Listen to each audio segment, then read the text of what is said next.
gentlemen, children, celestials, infernals, and all otherwise. We hope you're ready. Yes, that's right. We hope you're ready for a trial of wit and grit, a challenge of might and magic, a test of your reflexes. Our wonderful, powerful contestants have made it all the way to the penultimate challenge of Under Mountain. Molded and conceived in the brain crucible of Hallister's right hand, it's the undertaking of an adventurous lifetime. Welcome, challengers, to the Craganaw! Tonight's special event in the Craganaw is one that we've cooked up for those who think themselves fleet of foot. Behold, the Dance of Danger! And what dance can be performed without someone to set the beats, the rhythm, lead the steps into the sway? Well, we are proud to present and thrilled to pay bountiful worship to Hallister's main man, the Mage of Metal, the King of Constructs. Get up for the Mage of the Hour, it's Trollbrand! All of you look towards the middle of the room as, within the space, molding and morphing, the large hunk of whatever the hell that thing was slowly unfolds into a gleaming pile of appendages, a mess of many different things, as suddenly it reveals itself, and I'm pretty sure all of you could have fucking seen this coming, a giant motherfucking metal scorpion! As it waves its claws around, it flails about, its stinger waving in every single which way, gleaming with light shining from up above. It looks around and goes, I don't know why I decided to have it say all of this nonsense. Really, whoever gave it just a word. Why is this song restarting again? Change it already! You! And it points the stinger directly at End. And this gnome dies, first things first. And it looks at you and goes, You! Oh! You've been working with Celeria? Jazira? Just whatever her name was? That traitor? You think you're just gonna waltz in here and have a fun old time? Well, guess what? You're in for a world of pain. That's right! Ah, not the fucking... It's time for the show to begin! It's Dungeon of the Mad Mage! Do you have the power to rise? Who made it say that? Whatever. I'm gonna kill you! And I would like everyone to roll initiative right now. Shit. Welcome to the Craganaw! Oh, boy. Alright, we have some numbers. Oh, I see a natural 20 from someone. 20 and a 1. Oh, God. Okay, well. Why did it... I don't know why it added 2d6 when I hit the initiative. That's weird. You may have advantages to your initiative. If you're using a swift weapon for one thing, it would give you that. No, you rolled a max on the Oh, die. yeah, Exploded. Yeah, your d6 exploded, so you got another d6 added. Okay. Yeah, you're good. Okay. You're all good. Nothing's bad here. Alrighty. Okay, we got our rolls in. I believe I rolled for everything else. Alright. But as this is... It's not letting me roll for Buddy. Unless it's not letting me see it. I see a 3. Okay. Are you set to... It's public. Yeah, it should be public. Yeah, the very last roll on my list is from Buddy. It's a 3. So... Okay. Thank you. Alright, we have our numbers. I need to take a moment to update some initiative counts, if you don't mind. If there are any, in this moment, things you guys want to try to take a last quick stab at, we can do a quick roll on something as I adjust things. Would I be able to take a precognition roll now, or should I wait till it's my turn? You may. If you want to do your auto success, you may ask a question about what's related within the space. Yes. And a plan that you have in mind. For the auto success, I want to check for potential stage hazards. Okay.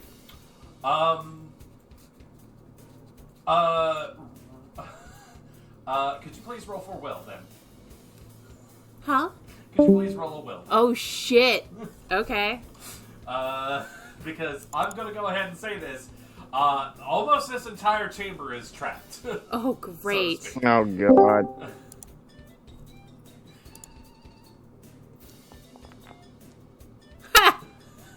So you have a quick So I'm roll. exiting. I'm exiting the fight immediately. You see the cosmos, and you're like, oh god, literally anything can happen, and unfortunately, there is no set schedule.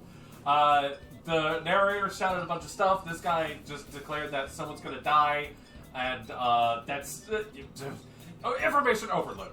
When it It's comes like to your turning turn- on blind sight or turning on like true sight or magic sight in a wizard room. Like just immediately overloaded with information and none of it really correlating into something that makes sense. Got it. Yep. Is there any last second things that anybody else wants to try to do? And yes, there will be a roll if you want to try something. No movement. Maybe. Hold on, wait. I want to attempt to put a resistance on me. Okay. Against what? Poison. Alright, go ahead. Let's see, resistance. Would you realistically be able to resist poison with your power set? I don't know. Would I? Maybe you have a Then tea no. with some antibodies or something. You could flavor it that way. I want to hear the argument.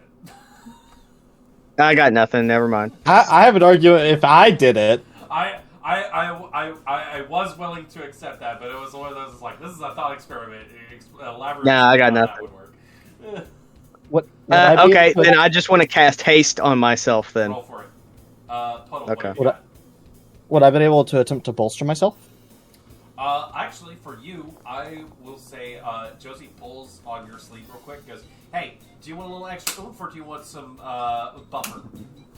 Would you like resistance or bolster? Oomph. Got it. She is going to roll for bolster on you. Then can I do I don't the know other why one? it did advantage 1 on me. If she's doing one, can I try the other one? You may, actually. I'm gonna- Maria, can you feel free to re-roll that one.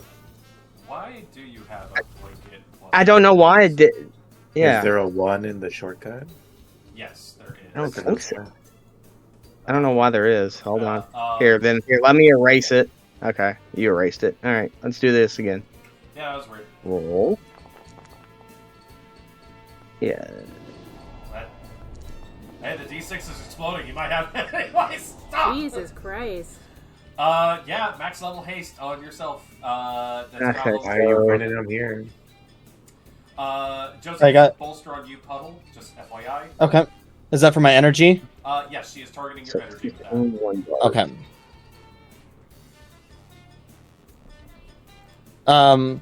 Would that have went off before or after I attempted to resist myself? It can go off simultaneously. Your resistance is if that's your energy roll that's coming in. Oh, that would be before. Yeah, feel free to. Okay, roll that's- another tribute dice to see if that explodes. That's a 2 on the D20. And a haste on area. It doesn't explode. Unfortunately, I don't think that. No worries. Bottom level. It's power level Lily, 3 is the base. Sorry, Lola or Siri. Any other stuff you guys want to do real quick? What's up, Lola?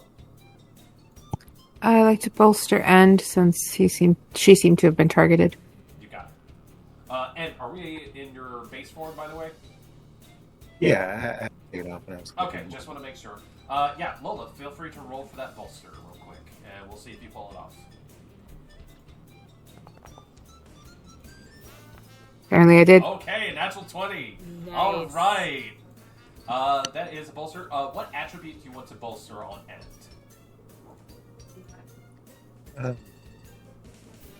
Agility, I guess. Agility then. Okay, agility, got it. Just keep that in mind. And Sherry, any actions you guys want to try to pull off as you're stumbling in here? That was a long monologue thing that was going on. You guys just kind of went, "This is happening." So We're like team huddled. It's like just ignore him. What are we doing? what are you guys talking about over there? I'll get you. She picks up. It's like, what's going on here? Could she make a learning roll just to see what she can find? Yeah. Is there anything particular you're looking at you want to try to get the vibe of? It'd probably be more logic based, I would say, unless you're like lore wise looking at something. She was curious about the statues because they look like the ones that we saw earlier. Give me. That's a great question. Yeah, give me a learning roll. Okay. That's a fair statement. I'll even let this be a quick thing if you want to do another action with that. 22. These statues look, looking at them, they look very much different to the ones that you saw previously. There is more sheen, more polish, and other sorts of things to this. These look like they were intentionally put here. Okay. But yeah, if you have any boons or anything else you want to manifest, and same for you, an action, or we'll just roll right into this. I just wanted to, aside from a regeneration, Okay. if I could do a learning, so I remember what the hell is this person talking about? Yes. Feel free to roll learning on that. You get your highest level regeneration off at a 5. I believe that's a D8. Holy shit. And that might help you a lot. Spoilers. And I'm assuming you're putting that on yourself? Yeah. Got it. 11. This voice, a very male, brusque sort of voice, pitches out of this thing. You're looking at a metal construct of some sort. It very much resembles the tiny Scorpios you just recently saw. Also resembles the one that you saw in one of those paintings of the apprentices that you saw back in the art gallery. The name he dropped, Jeslira, is apparently the name of the voice that has been speaking to you this whole time. And you may have just found out that they are not friends. So... But I wonder if that's the same Lyra that gave me the ring. Sounds like it. In that case, Shiri, last thing from you. Any actions you want to take, boons that you want to try to pull off, or are you great? You want to see how this rolls? I'll see how it rolls. Okay, fair enough. For you, on your next action, your first action, I'll give you advantage 1. Okay. Okay. All right. With that being said, we are going to go ahead and get into initiative. Combat ensues. First one up, and I shit you not, the big metal scorpion rolled a 59. Immediately looks over, and I'm going to make this very clear to you. You poked a very interesting button last time. Your reward is a provoked bane. Not on you, technically speaking, but definitely on the big fucking scorpion, who is going to look at you, and you see the stinger reels back and shoots forward, and it is going to attempt something. This is going to be a straight roll for him, due to the distance. What is your guard, if I might ask, and do you have your shield up? Yeah, it's 22. 22. Okay, got it. That is going to come in, and you see this long thing just shoots off of the tail, comes in suddenly as you guys kind of have your break of your huddle, and it like snags onto you. You feel like this energy wrap around your sort of like your collar sort of situation. You just hear, "Get over here!" And you shoot the entire distance over, straight to his claws. That is a significant thing that this guy can do. But as of this moment, that basically is his major action. He has not able to declare anything else yet. But around you guys, you can feel the surging of weird magical energies perforating around this space. as he spends his first action just to grab and force her into the middle of this field. That being said, Josie is next up for this. She looks around and goes, "Okay, I'm gonna keep that. I'm gonna keep this thing maintained on you, and I'm gonna figure out what's with this stuff." And she's going to take her move. Why is my measurement thing not working? She is going to make her way over here. Not sure what to do about this whole situation yet, and hasn't been taking any damage just yet. But she looks up, and she's just going to make a quick logic roll, but the results of that will come along later. She looks up and goes, "I think this is a mechanism that can actually do some weird control stuff. I'm going to take a closer look at it." And she's going to spend the rest of her turn actually dashing over to basically start finagling with it. That ends her turn. That is going to bring us to Shiri, who is first up in our players. Regarding blindsight, do I have to be touching someone in order to give it to them, or can I give it to anyone? I think within a reasonable range, so up to 50 feet. Unless you want to decide it's by touch. Just to see. Okay, yeah. I will give blindsight to Iria. Okay. Go ahead and roll for that. What does that do? If it works, it will allow you to see without sight. And we are looking for that power, that 20. With a 29, you absolutely pulled it off. You concentrate on a thing. How does this magic manifest within Iria, might I ask? Her eyes will glow from, like, there's going to be, like, magic glowing in front of her eyes, like, both white, and then, like, the negative filter as well, and then, like, it'll poof, and then she'll have the benefit of it. Got it. Yep. This energy courses into you, Iria. You are moving fast, and you start feeling like your senses are just a little bit sharper. Not sure exactly how it'll work out in the long run, but hey, it's something new. Any movement or minor actions from you, Shiri? Shiri's gonna stay there for now. Got it. That is going to end your turn. That brings us to, now that we've had our first player character, that brings us to our first boss edge.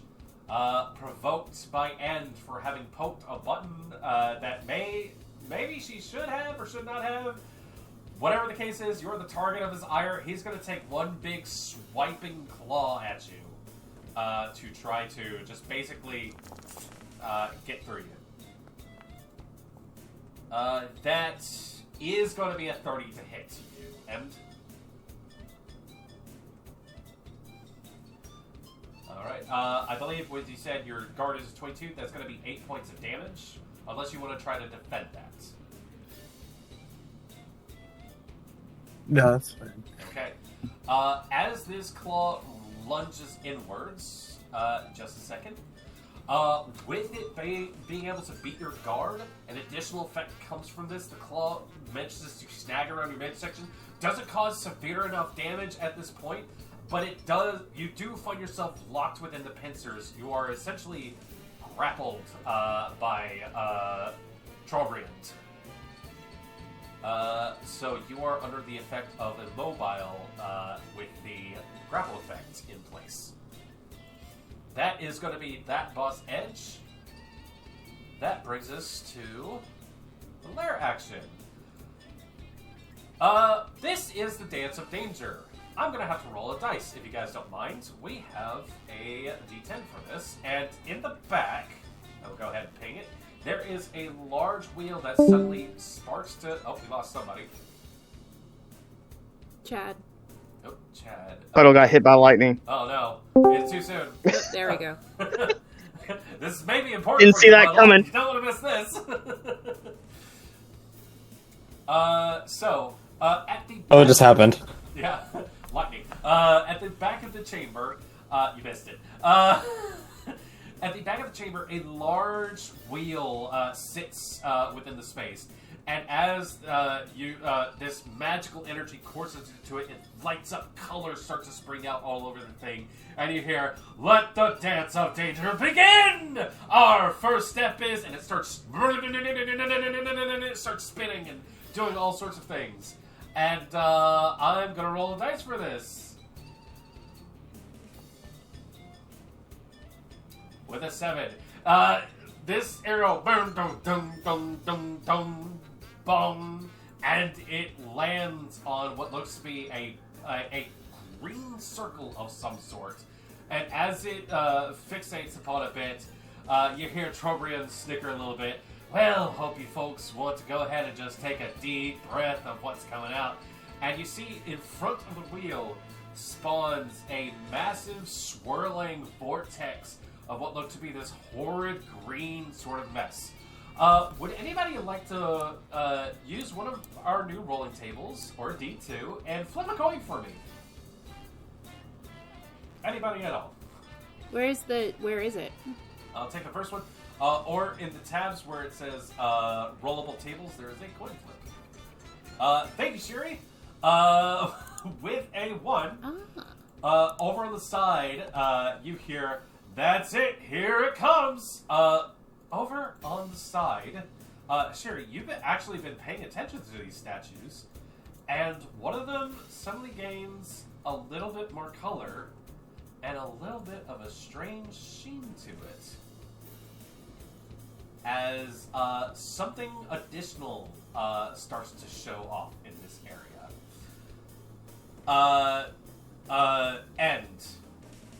This scorpion snickers, and its many eyes look at you, gleaming red, just going like, "Ha ha ha ha! You go ahead and stay right there, breathe deep." That is going to move us to Iria, however. Is there, if I negate, is there a dash action essentially? There is. You can spend your major action in order to dash. Much And like it's so it's double movement. Yes. And you may also do a focus action to make a charge attack. You will not spend any minor actions to sustain wounds, however. So it is up to you if you want to try to maintain that or not.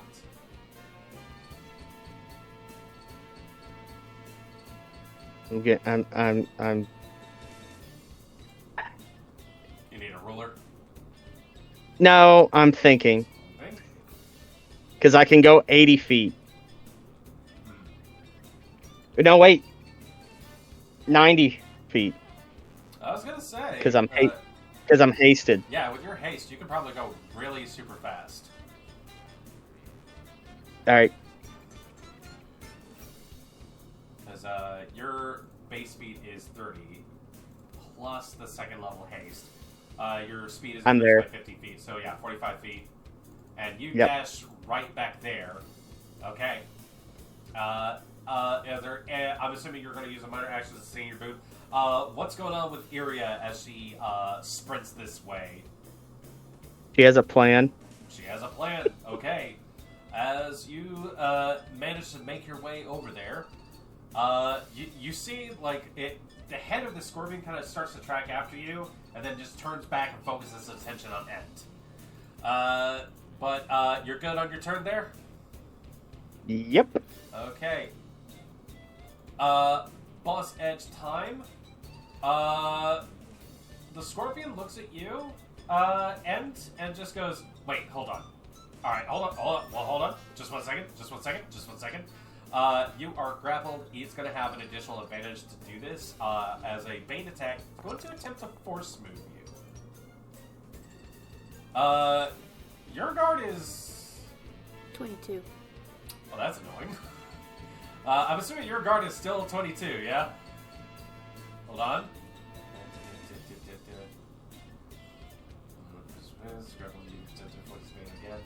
Yeah, no. And this behemoth of a monstrosity construction sort of tries to move you from your space, and You somehow managed to, like, grab onto the sides and keep it right where you need to. You feel like he was trying to move you somewhere specific, and he's not able to pull that off. He has no further actions that he can do on this. This is just a major action that does move us on. Castria, that brings us to you. Right. There is a lot happening. There is. And when I tried to see what to focus on, it went everything is bad. Yeah, Castria, now that you're seeing things that are in movement here, I will say that I can, because your precognition is usually an auto success, you're trying to figure out what traps are in this space. It is now that the information comes to you. The angel and the devil statues are really big hints. In this case, this is a signifier to what is going to be considered bad, in conjunction to what's going on in the back. Got it. And it's not that it's gonna come from those statues. Those statues just represent stuff. They are a significantly big hint as to what's taking place here. As you can see, there is very clearly the statue of what appears to be a goddess or an angel or celestial figure of some sort, and a horned devil, a being of evil import. I will call out that it might be best to stay on the left side as much as possible. That's the conclusion I'm coming to. That there's a celestial on one side and a devil or demon on the other. So we should probably keep an eye on that and try to stay on the left side unless I'm proved wrong later. But for my action, I would like to step forward a bit, get on the board here. Okay. So that Scorpion guy is within range, and I'm going to try to demoralize him. So that End has a little bit of an easier time. Okay. Alright, you step over there. You manage to put yourself on the board. Any actions or anything else you want to try to do at this moment? That is resultant of your earlier roll, by the way. Okay. So, anything else you'd like? God. What was that? I tried to demoralize Gotcha. the guy. It didn't happen. Attempting to demoralize it. Just a second. No. Unfortunately, it seems this, you attempt to demoralize it, and it kind of says, "Ha! Fool! I have long given up the failures of flesh. You think you can make me feel bad about my form? I chose this! Screw you!" Anything else for your turn? No, that's fine. You can move on. Okay. Iria, I see you have your hand up real quick. Did my blind sight pick up anything? Roll perception for me. Okay. That's a really good question, and there may be some stuff that is going to happen here.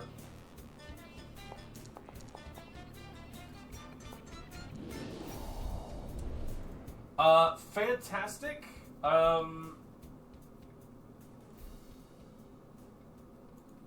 Let me look at the turn order real quick. I do need to confirm something. You went after. Okay. Real quick, I think now that you're taking part in this as a free action, I'm going to send you a message. Okay. Real quick. Where are you on my list?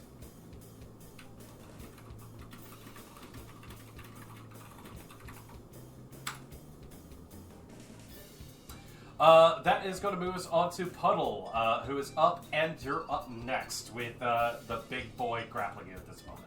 Okay, regarding that. Roll agility. Okay, because I was going to say, if I saw that... Okay. I'll tell you this. I'll let you roll agility when it comes up, but you may say something at this moment. Okay. So roll agility to see if I...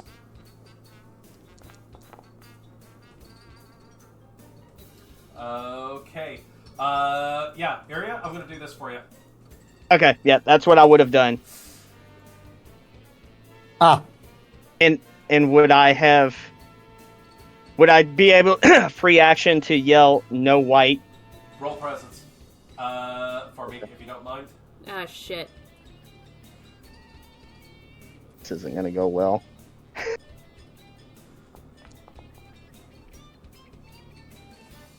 Castria, roll agility. No, you know what? I was about to say, I still have I have some movement left, so if I hear that, I could hop on a black square. Yeah, you know what? I I will put you there. How about that? I was gonna force move you if you couldn't. No worries. Yeah, Never yeah. mind the left and right, what? I interpreted it wrong. You know what? Shuri's little blindside actually did a lot of work there. There was a lot of clues flying around. I was like, at this point, I think you guys get enough context clues that you can piece this together. Because I wouldn't have, because I wouldn't say I would have been flying, but I would not have been touching those steps that quick. So it's not like if it was a pressure thing. Yeah, Iria, you look down That and makes you see like a surge of magic start to, excuse me, come from the Okay. white spaces. Okay. Fuck you, Shuri! Puddle, what are we thinking? So if I wanted to use a Bane, I have to be within, is it 50 feet? At your power level, yes. Okay. Then in that case, I will step up to here, which should be within 50. That is, as long as you can just reach one of his tiles or something like that, you're good. Cool. I even scooched Another some question. shit. Before I do this, Huh? can I make a perception? Or it might be a learning or a logic, I don't know. But I want to know... One, I've never seen a lobster with a tail like that. So that's kind of crazy. Yeah. Does it have eyes? Uh, And does it look like it's using those eyes as its primary sense? roll perception, DC 5? I'm just trying to decide, like, are they just eyes for the sake of having eyes on a robot, or are they actually, like, can I tell if they're actually perceiving? You look, the way Ed is being held, there are gleaming, like, red slits on, like, the front of it, kind of going back a little, like, little arachnia, sort of like spider style, going back along its shell, and a lot of it looks like it's fixated on Ed. Ed did something and pissed this thing off. Cool, I want to try to blind it. Go for it. Which is energy versus its guard.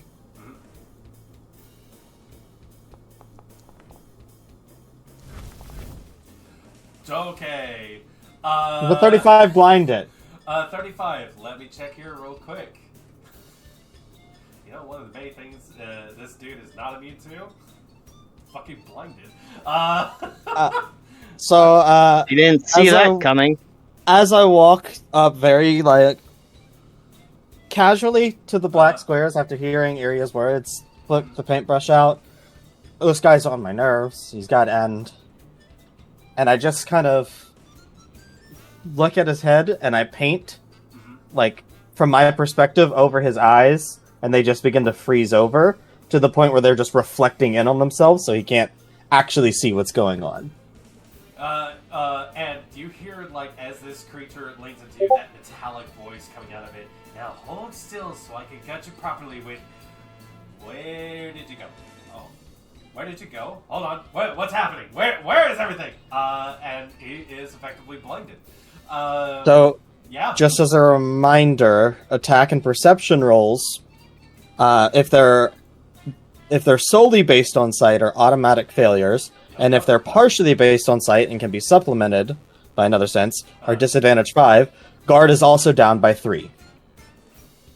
Smashing. Lovely. Excellent. Okay. Got it. Yep. So it- So it's easier to hit now. Alright. Any other actions Oh, for the Puddle? Nope, but I technically should have rolled that at advantage because I'm bolstered. I didn't even roll that at advantage. Yeah, but that's a 30-5. I don't think you need to roll better than that. You can if you want to for the sheer gets and jiggles of it. Nah, I'm not worried about it. I got a double dice explosion on my attributes already. Alright, real quickly, and that was versus his guard or toughness, might I ask? Guard. It's let me make sure it is versus guard. I'm pretty sure blinded is energy versus guard. Okay, got it. That is such an exceptional success with that going on, and he's not immune to this thing. I'm going to let it roll that he has disadvantage on trying to resist that. Yeah. Cool. It's just freezing into the metal. No, that was a fantastic roll. Even without the advantage, I'm going to give you that. Awesome. At the very least, the first roll. We'll see how I feel after that first roll. That is going to bring us to end. Lola, you are on deck. For his grappled, is that a Bane? Is that a regular resist, or to get out of it? Grappled it. The immobile thing is so funny with it being grappled. Let me bring that up real quick. When afflicted target succeeds at a resist roll to end this effect. So yes, that is a resist roll just to slow down, I believe. Right. Or if you want to try to move him as well, you can do a contested might roll. I wouldn't want to move him if he's still holding on to me, because then I'll just go with him. Does Sherry use her next turn to use Hospitaler to give him advantage? Hang on, hun. Sorry. Good. Hospitaler to give an ally. There's no rule. I'm going to say you're going to need to be within your attribute distance in order to give the Hospitaler feat. Okay. In case this doesn't work out. So we will see how that shakes out at the very least. But at this moment, yeah, Ed, if you want to do a resist roll. I just rolled for the regeneration. Was it 3? No. It's just a regular D20, right? Yes, it is a Oof, D20. I did not. Yeah, but you do manage to heal those 3 hit points. And as, you sit here within the claws of this thing. That would have taken your move action to resist the Bane. I don't think you have any other Banes on you, so you're just there. You do still have your major action and your minor actions. Okay, it's just I can't move. Oh. Yeah, you're kind of stuck in the claws. Since I have no idea. Where are you? I have all these. Okay, agility versus guard. And then, since I don't have any movement, can I still technically do a focus? No, I am concentrating. You have already attempted to roll to resist. I'm not going to allow that. Sorry. I was like, oh, it uses you. Alright, so I'll just tell the dude, I have no idea what you're talking about, and I wish people would stop putting me in between their problems. So I'll That's fair. take out his tail and then strike him with it. So I'll put up 1 magic point into this. You're trying to grab his big tail? No, I have his tail that he cut off himself. Oh, So I'm just gonna use that. technically, actually, I'm gonna be real with you. What? Damn, someone else messaged me about this thing and said, would Buddy have the tail? Because Buddy was holding it by the tail at that point. So I will give you this. If you want to have because I was trying to put it back. It's like, that why is would you true. do that? He could still That's have I was it. trying That's to put him true. back. That's true. That's Like, true. But then he I got will say aggressive. this, because of how the words were used, you have the tail. As much as, yes, it would have been funny for Buddy to have, you bring up a fair point. So yeah, you grab the minuscule tail. It is a David versus Goliath situation with this thing. Full metal shell, by the way. What are we doing with that? Alright, so 1 magic point. And I am boistered in it.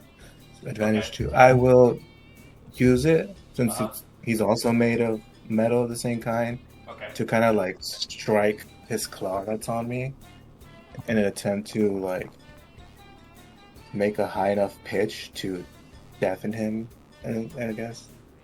Oh. Okay. I like that. That's cool. And you put a legend point into this. That's a 19. That is a 19. He is blinded as well. Oh, was that? Hold on. Hold on. Doing math here. The blinded lowers guard. Yes. Yes. Yep, by 3. By 3. Yeah, that'll absolutely do it. Guys, are we doing this again? Why not? I mean, I wasn't going for it. I just figured blind's a pretty good thing to set up on somebody. This was such a clever idea. I was like, what are we doing with this thing? You bring your fist down, reverberations ricochet along its chitinous exoskeleton, and you just hear something vibrate in it, and you just hear, ah! Ah! What's happening? Well, at the very least, I can't hear that idiot anymore, but what's happening? No, not immune to death either. Okay. We're dealing with this. Why do you guys have to do this every single bad guy? If it works, it works. And then I'll just use miners to keep up my regeneration. You got it. I can't do a miner because the only miners per build, so it's already under that. That should be it. Roll some shit on his next turn just to circumnavigate this horse shit that you guys are doing to him. What the fuck? Oh my god. Yeah, this is great. We're just taking advantage of our cheats. I think that's your turn. Lola, that brings us to you. Buddy is up next. You told us to be tactical. We are being very tactical. Yup.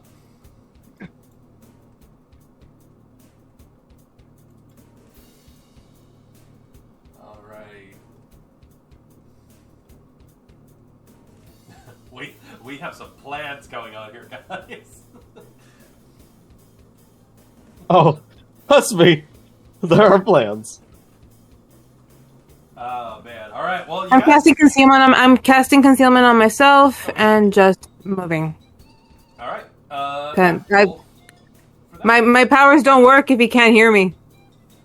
Oh shoot. Yeah, they might not. You could stab him. I was gonna say, he's metal. Don't you have like your energy stuff? He's you're in all metal.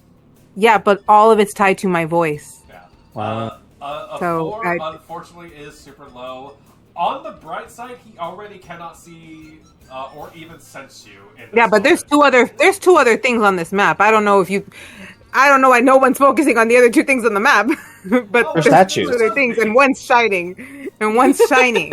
That's What is true. happening? Yes, absolutely. Like y'all are That focusing is a on the fair map. point. That is a very fair point. I don't think we have to hit those though. At least right now. Lola, what movement would you like to try to do here? Are you just gonna try to do your 30 feet forward or something along those lines? No, Or but are not all you the way. Going in a different It's just direction? there's literally nothing she can do. I'm freaking out now. Yeah. No, I'm in a hold position where just hold position where I'm at. Okay. Sure. I'll pass my turn. There's nothing. Well, not pass. I did got try. Is it the sound itself, or can do sound waves do anything? Because that might make a difference too. We haven't That's a experimented DM's with question, those not me. yet. That's So- not for me because There is when we set up the protection. character, it was They literally totally the sound did. of her voice. But yeah.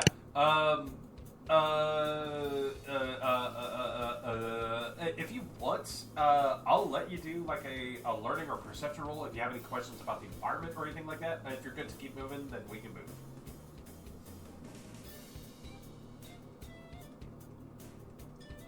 Right. That is going to move us to Buddy then. What is Buddy's thought process?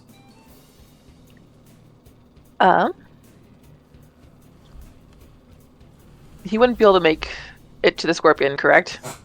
From that distance, I'm gonna say this because you guys had a little bit of extra time to get set up. Buddy didn't have any poons in order to manifest or anything else along those lines. If you want, I'll give you, let's say, 15 feet of free movement. Okay. To work out for him.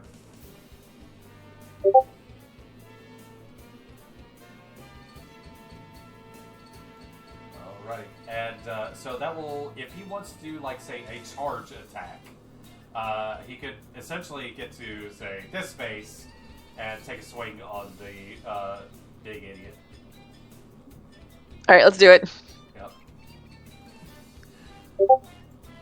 I love this guy screaming at you like, you know who I am, and every single one of you are just like, no! It does say 70 feet for me. Do what? What's up? It does say 70 feet for me. I don't know if it said 65 feet for you, but... Is it because you're doing it at an angle? No. It would be 70 feet. Like I said, you get 15 feet. His base movement speed is 30. Double would be 60. That extra 15 feet would give you 75. So, 70 is fine. Okay.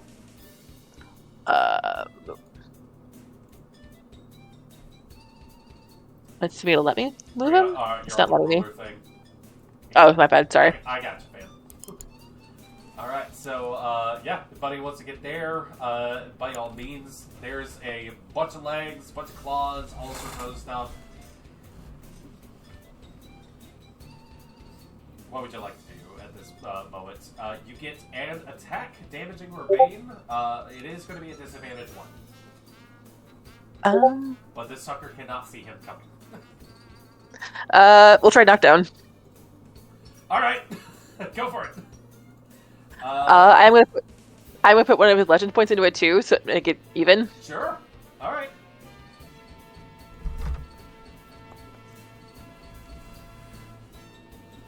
That will make it a 16.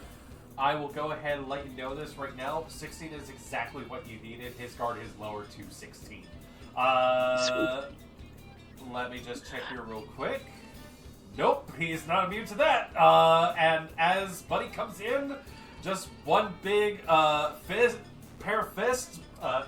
There's a quick little and just swings inward, catches like one of the knee joints of this thing, and just it goes out, and the rest of the legs manages to fall down.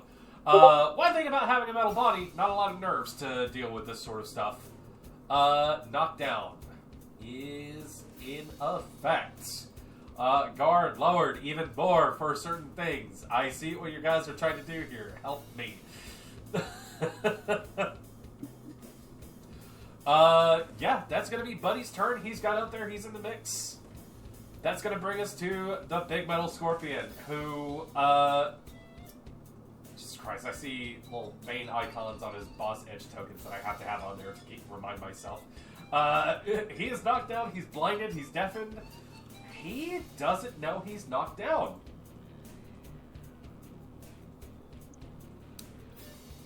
He's gonna do a thing.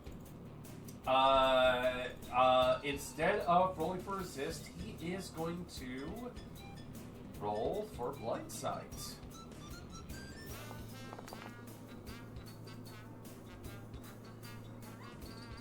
Didn't work? I know that laugh. It didn't work, did it? Share this dice. I really should have rolled to resist. That's a 9. Oh, well. So, hey, there's one thing that Boss Edge does not help with. That's invoking boons, by the way. So that's good info for all you guys. He hasn't taken any damage or anything else along those lines. He tries to invoke blind sight because he's deaf, he's blind, other sorts of things. It's not working for some reason. He doesn't know why, and he's just going to try to roll to resist. That means he's not going to be able to get up from knockdown because he is spending a movement to do so. That being said, he does have resilience, so he is going to have advantage on all of his resist rolls. We're going to roll for blinded first. It's going to be a straight dice because, as I said, he's going to have disadvantage on it. That is a 17 on the die. He is no longer blinded. We are following up with the deafened.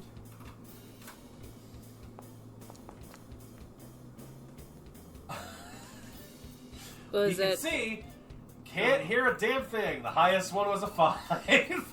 So, he just gets visual faculties back, and you hear, there you went. Why am I shorter? Just is kind of stuck there, flattened down, hasn't taken the time to stand back up, still knocked down, can't see at this moment. Is going to spend his minor actions to sustain some stuff. And that brings us to Josie, who is going to do a quick little thing.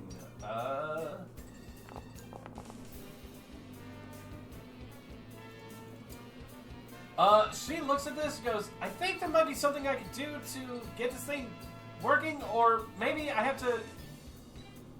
Do you guys think I should be working back here, or do you want me to, like, move up to that big, scary, green, swirly thing? I would not recommend going to the poison cloud. I think that's what it is. Alright, I'm just gonna work back here until I get a better idea of what's happening. She is going to maintain the bolster, but she is basically going to spend her turn trying to figure out what this thing is. So, I don't know, it runs with some form of magic or something. Iria. What was your previous perception roll, by the way? Please hold. Yeah. It was a while ago, so...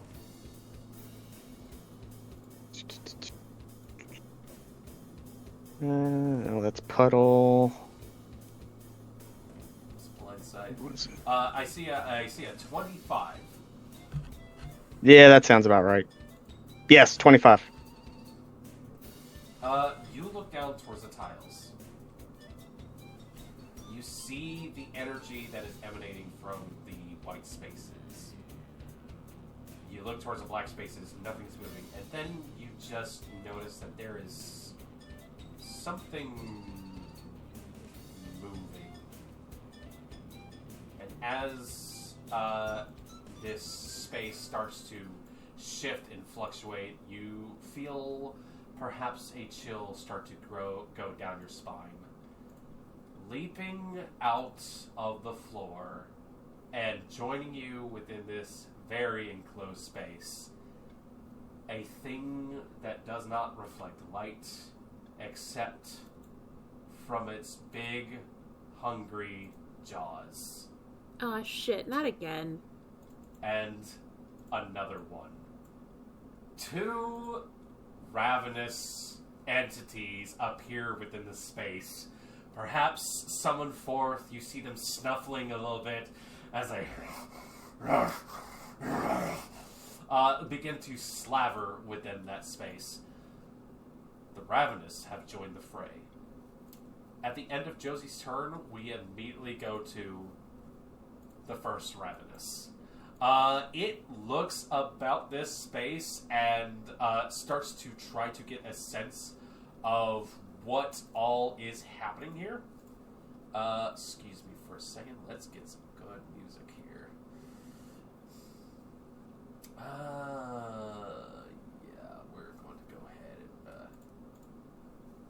As this creature steps forth, sniffs a bit at the air, looks about the space. The closest creatures to it are in this direction, and it sees a big thing. It steps over, it basically sprints around this sort of structure in front of it and goes and closes the distance up against this metal scorpion, and is going to start things off with just a swiping attack.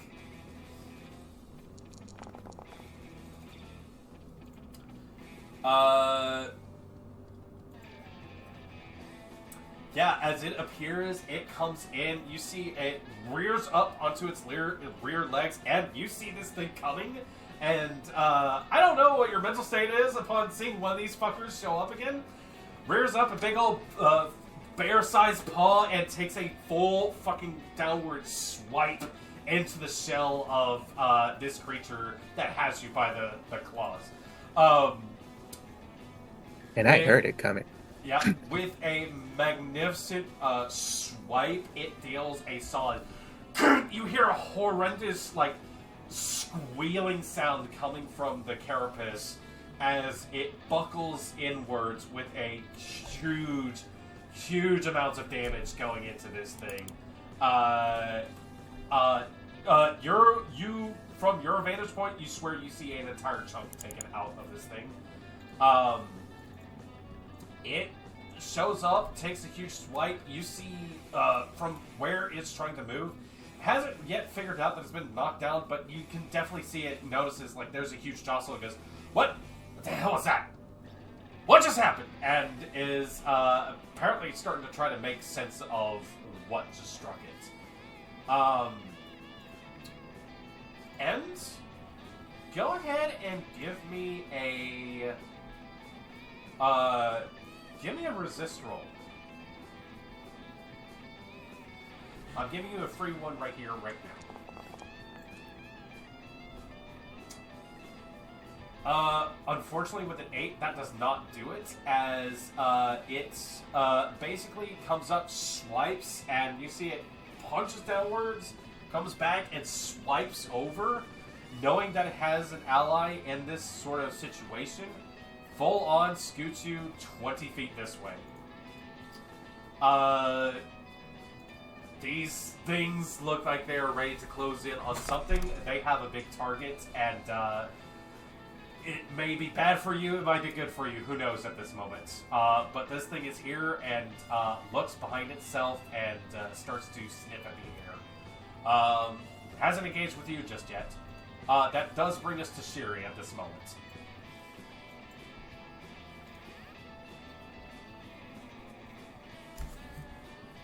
Sorry, I have to redo measurements now. Yeah.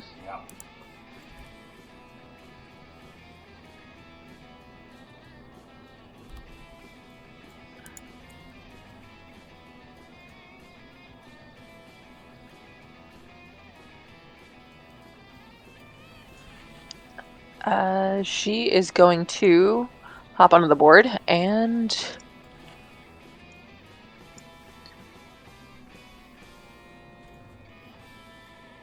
Let's see. End is 60 feet away from you. I think you have... Nope, that's 30 feet. yeah. Yeah.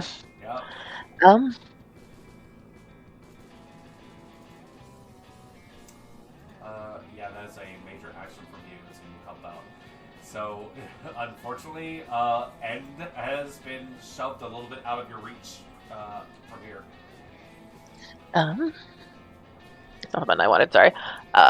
You're good. Yeah, because if I'm just out of range, you get disadvantage for every distance, right? Not an extraordinary, just pure Oh, no, extraordinary. just advantage physical, sort of alright. stuff. Yeah. If it was like a physical weapon, yeah. Yep. In that case, she is going to bolster Buddy. Okay. You got it. Do you have superior concentration, by the way? I do not. Okay. In that case, blind sight would fall away from area. Okay. It is up to you if you want to try to maintain that, or if you think it would be better to have a bolster on Buddy for this. I'll leave blindside on area. Okay. I guess that's my turn. Okay. I don't think anyone is at the moment like minor injured around you or anything else along those lines. I will say you have your eyes open for what's taking place. You see the creatures appear, and without much space to run, things are dire suddenly, just without warning. That brings us to the first boss edge action, skittering along the ground. Still deafened with everything that's going on. You hear, and area, everyone hears this thing go. What the hell is that thing? He is going to He's going to let go of the. He's deafened. He doesn't really know exactly what's happening at this moment. But he is going to take his boss edge action or to do movement. To stand up. And please, if you don't mind, give me a might roll.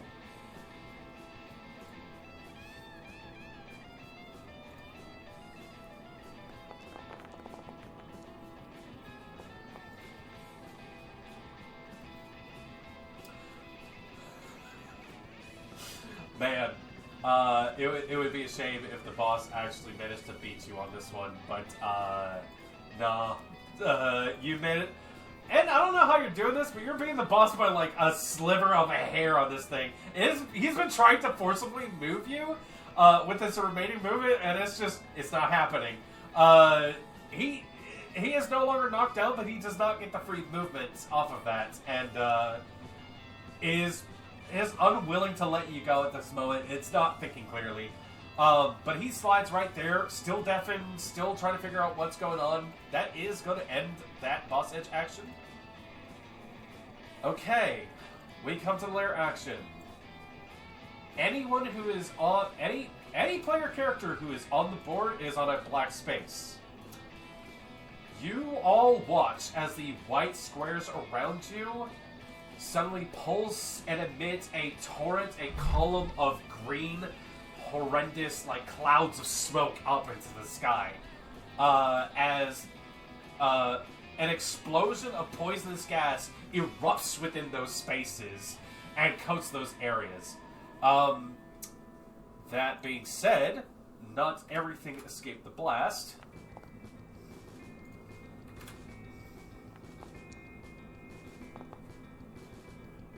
Okay. You see this poison erupts, coats into these things as these beasts snarl, sniff in the air, everything else along those lines. And Ira, you hear these things. It seems that this poison is affecting them. They are both going to take damage from that. That being said, as that happens, the wheel in the back begins to roll again.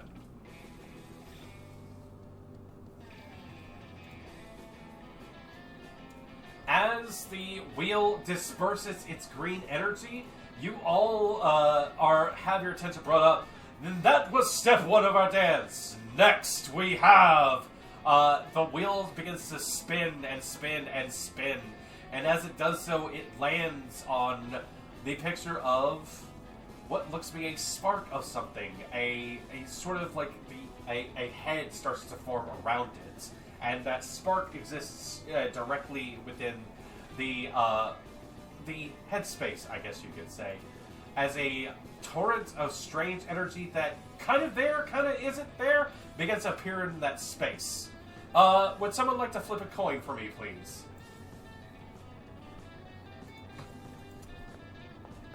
Puddle. Puddle, that's a heads. Sure, real quick, did you get a tails or a heads last time? You got a heads. I think I also did heads, yeah. Okay. Yeah. Nothing further changes. With that being done, you hear, I hope you're ready for a little bit of brain drain, and that is all that is sent into the space. Aaron, that brings us to you. We have a boss edge next. I am teleporting to there. Okay. Because I am dashing. You're doing double teleport? Well, I'm doing there because I don't want to go into that lightning bolt thing. If I go there, am I right at the wheel? I will go ahead and say this. That wheel is about 30 feet up above you. This little space right here is like... If I got to there and then used the rest of my movement, would I go upward? We're sprinting over here. If you use the rest of your movement... It put me at 50. Are you trying to wall run? You'll see. Okay. Would that put me at the wheel? It might. I'll tell you what. Do you have Mighty Leap? No. Okay. I am going to want... You're trying to go straight up the wall. We are trying to do some incredibly silly stuff. Do you Movement? have anything that can assist you in climbing, is what I'll ask. My ninja training. Okay, you know what? I'll be fair. You have a remarkable amount of speed coming up to this.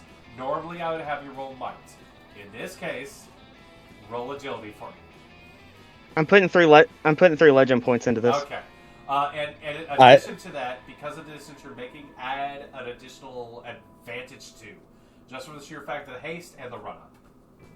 So it is advantage 4? You're adding 2 legend points into this? Yes. No, I'm adding 3. Then advantage 5. With plus 3 at the end.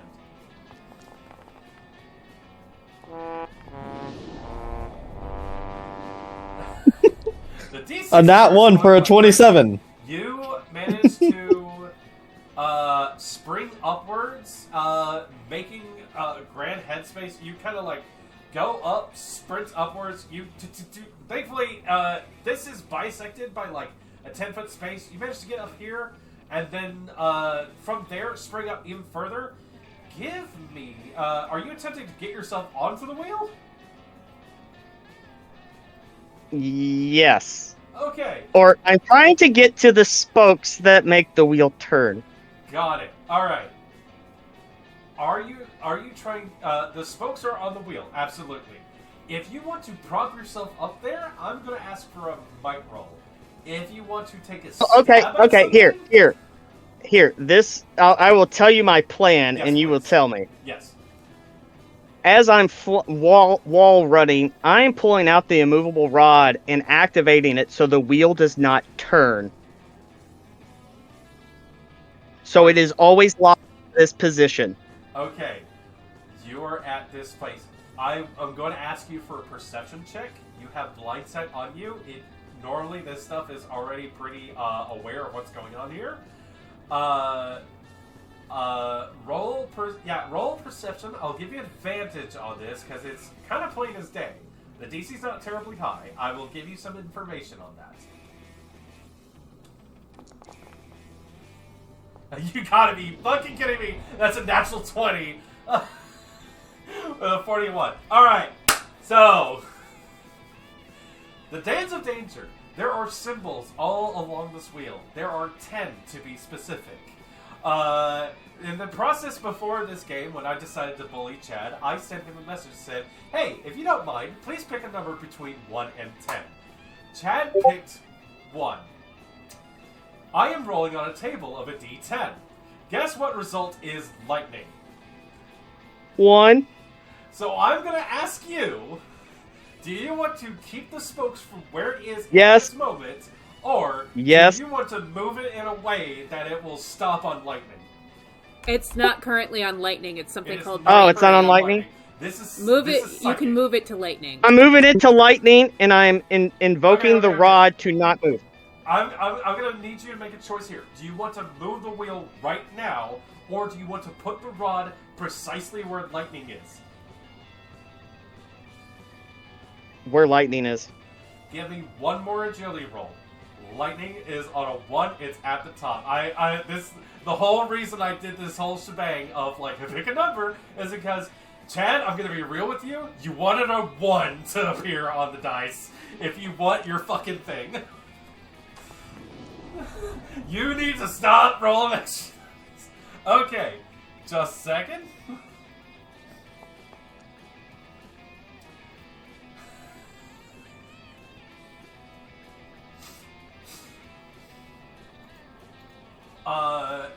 Iria, I'm gonna make you an offer.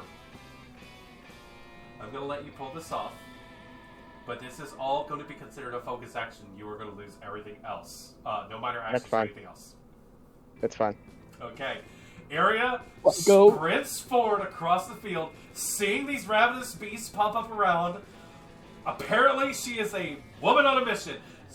Rushes forward, parkours up the wall, gets onto an upper ledge, sees the wheel, manages to just barely get onto it, takes a look around, sees the energies, everything else along those lines, goes up and goes click right at where it is.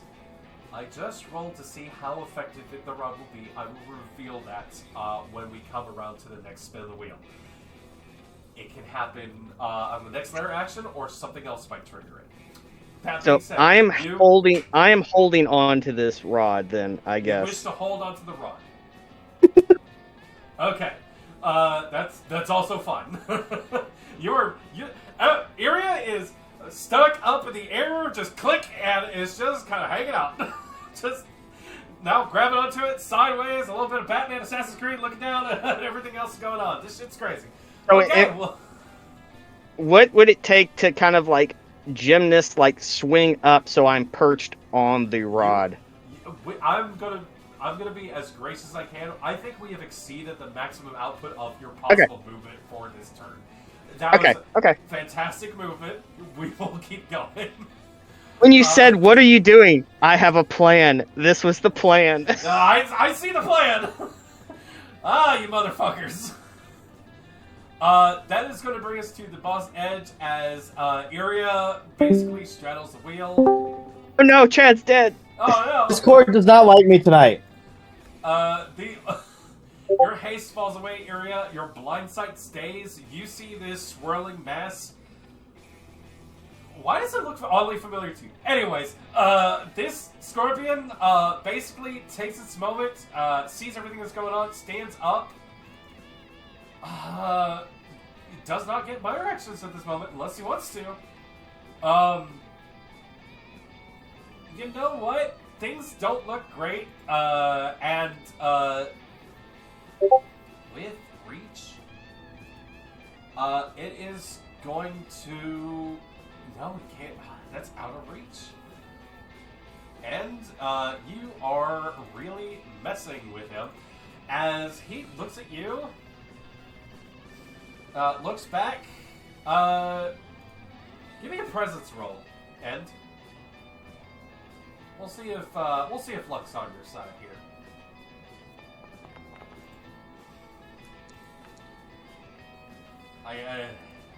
13. Okay. And just a second. You're going to want this to roll. I was about to say. Nah, this being has no real concept of the damage that's been done to it. It looks towards you and is going to try to start squeezing. It brings up its stinger, and you see that as it like leans in, it's going to take a quick strike against you and try to. You see like poisonous gas start to erupt off of this thing. You are immobilized in this moment, and I'm going to count your guard as just being 2 less food. No. Stinger comes in very cleanly, misses you with a 12. Fun times, man. Fun times. Alright, that clings off of your shield real quickly, and he wastes his turn there just on anger and spite.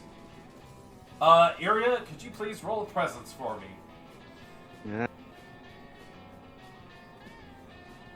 Presence.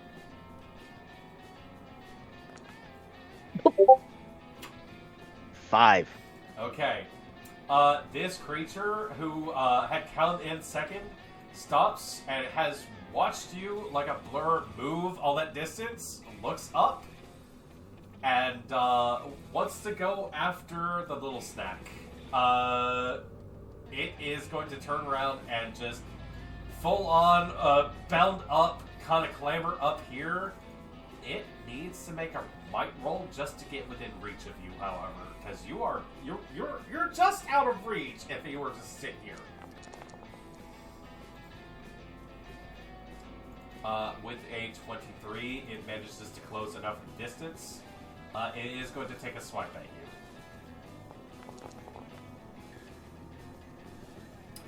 I'm assuming a 29 hits you.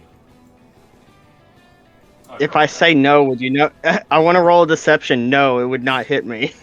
You fail against the DM. A 29 is going to hit you. It is going to deal... And that is an exceptional success on you, I believe. Unless you want to try to defend against that. What I have to do to... You would spend your next major action and let me know how you are defending against this. Okay, here, let me ask you this. If I saw it leaping towards me, could I let go of the rod? I will say that counts as agility as a defend action. I will do that. Okay. Go ahead and roll agility. This is versus its 29 to hit you. If you surpass your own guard in this moment, Nope. you let go. You start to drop down. I will say this, however, because you began your descent before it could make contact with you, you are going to take less falling damage because he's going to forcibly move you to the side. Okay. Which is not going to be great for you in your current condition. So you're going to take the 12 points of damage. Okay. You are forcibly shunted down in such a way that you actually manage to make your way down here.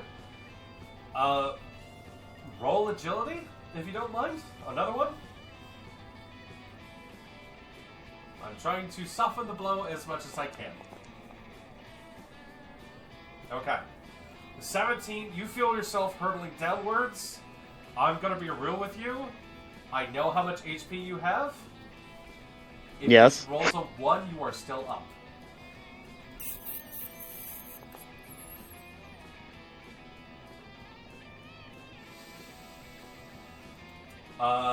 That is a 4. Hold on. Let me see something.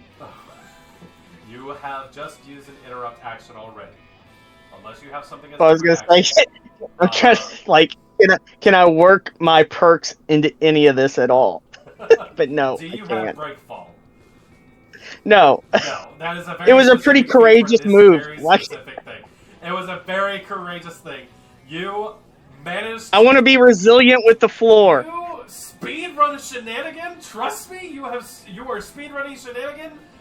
This thing comes up and swats you down King Kong style. You hit the ground.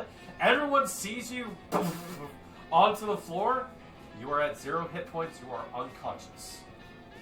You still have blind sight, but you are not able to act with that at this moment. You are not in danger of dying. You are very much vulnerable. You see this creature lands, has spent all of its movement just to do that maneuver, lands on the fucking perch and just snarls and looks down, a non-existent drool coming out of its mouth. That is going to end its turn. Cashray, that brings us to you. Well, fuck. We can't have that. No, somebody down and then a ravenous kill everything being looming over it. We can't do that. If I dash, that's 60 feet. Do I have room to... No, I can't get to her.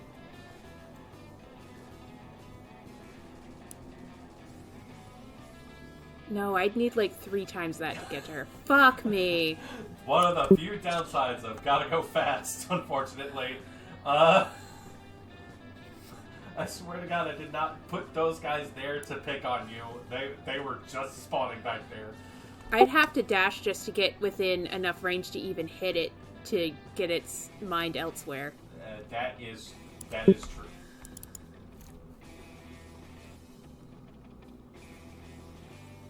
Can I use either Observant or Divine Insight, one of those two, to try and get some sort of information for something I can do to prevent this thing from going after Iria to finish the job? You know these things are the epitome of hunger. These things want to eat. Looking over, seeing the huge chunk that's been taken out of the big metal scorpion, there is a chance that you might be able to divert its attention to draw it somewhere else. As much as it looks like it could swoop down and try to finish Iria off, there are likely many ways you could draw its attention elsewhere. It could also be any one of your teammates could pull this off as well. Right. I will definitely let everybody know that. Just call out, we need to distract it or it's going to kill Iria. I have one stupid idea, because it's going to draw both of them my way. Could I do a small little bit of damage to myself and have fresh blood on the ground and see if that draws them in my direction, rather than going after the downed person? You want to... I'm sorry, you want to, like, put some scent into the air. Yes, to try and get them to come. And I can, like, throw it on the ground or something, but I want to get some scent in the air to distract them. I would like from you... Yeah? You auto-succeed on a precognition, and you are giving me a plan of action. This is going to be an interesting one. I would like you to give me a prescience roll with advantage. Oh yeah, it's going to tell me, if you do this, you're probably going to fucking die. You haven't moved on your turn just yet, have you? I haven't yet, no. Okay. So, just prescience straight? Yeah, roll prescience for me. Advantage, please.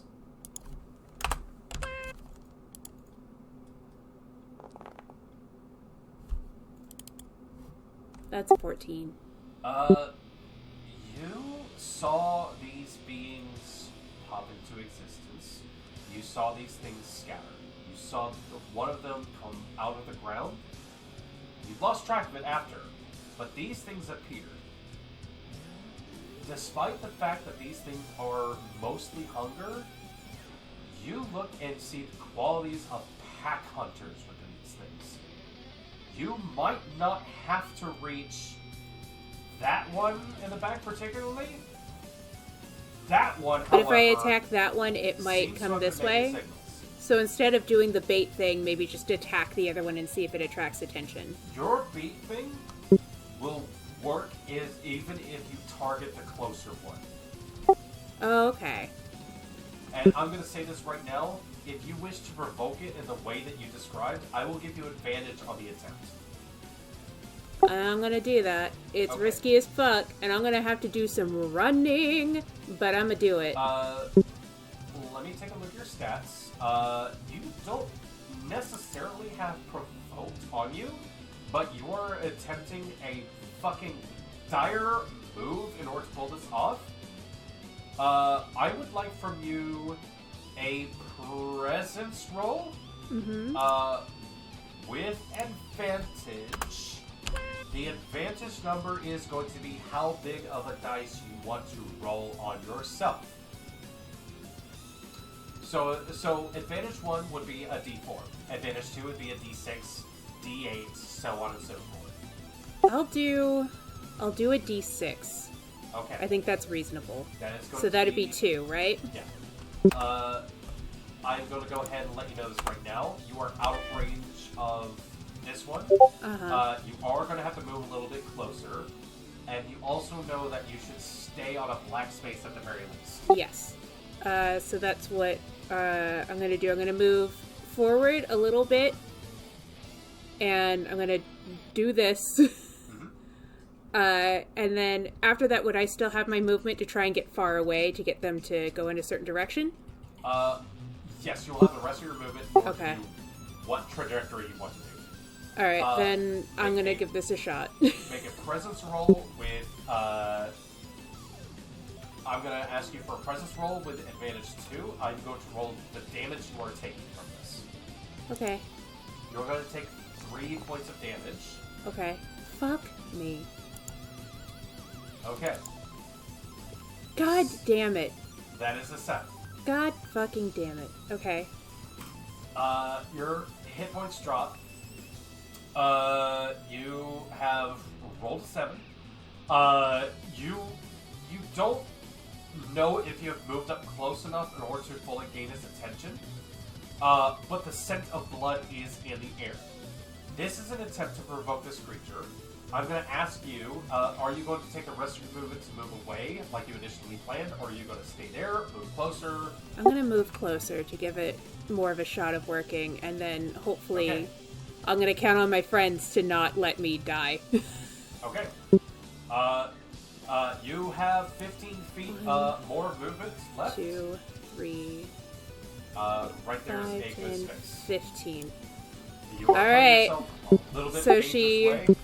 She takes her claws and then scratches over her heart, lets it bleed, and lets out a just hiss in their direction to try and get their attention. Got it. You manage to invoke this. You sit here, flare up above, try to catch the attention of a T-Rex puddle that is going to move to you. I have a couple questions before I... I have plenty of answers. You said it was a 4 on the damage, so sorry. I've already dealt. You already took it? Okay, cool. Thank you. Just wanted to keep track of it. Yeah. What's up, puddle? So, currently right now, it is not lightning, right? No, it is currently... Iria... psychic, from what Iria would know. Unfortunately, Iria is asleep. Now, using Observant, can I see what Iria has done with the immovable rod? You want to use Observant for this? I might be Hail Marying here. You look up, you see Iria has pulled that stunt off. It's obvious to see that Iria has raced up there, done this crazy stunt. She didn't engage with a scorpion or anything like that, but you look up and you see gleaming right in one space next to a lightning bolt symbol, something sticking out the side, something along those lines. She's done something to rig the wheel. And the wheel only spins on initiative count 20, right? It might. Would you like to make a logic roll? I'll try to make a logic roll, but if it doesn't work, I have another question about if something would work. That's about as good as it gets for Puddle on the logic. 18. When the effects went off, you also saw every one of these staves, these large pylon-looking things, light up with that green energy as well before the gaseous stuff expelled from the floor itself. As Josie also has called out that the ones that are in the corners might be able to be manipulated in some way. She hasn't fully figured it out yet, but she's working on that. There may be a way to get it going a little early.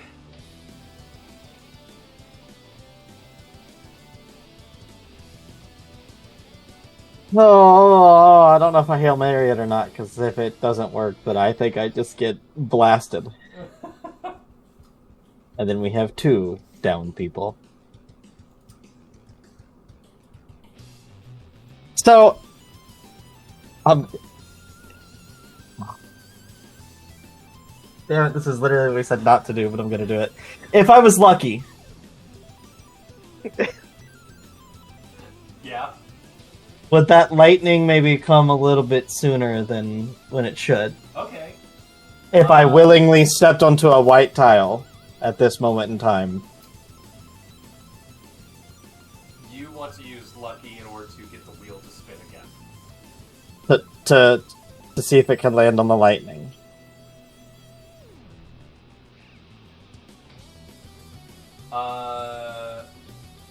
Puddle, I'm going to ask you, I know this is a terrifying question for you. Are you willing to give a little bit to get? Yes.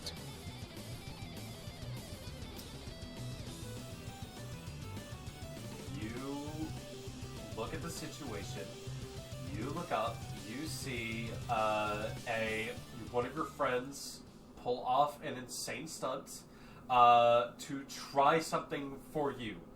You potentially see the insane shenanigan that one of your allies has pulled off in order to believe in you. You think in this moment, perhaps, what is going through your mind at this moment, might I ask? Well, watching Iria go down, seeing Castria, who I already know is not in good shape, trying to sacrifice herself. Puddle is not about that. I've seen Castria hurt enough. I've seen End hurt enough. I've seen Iria hurt enough.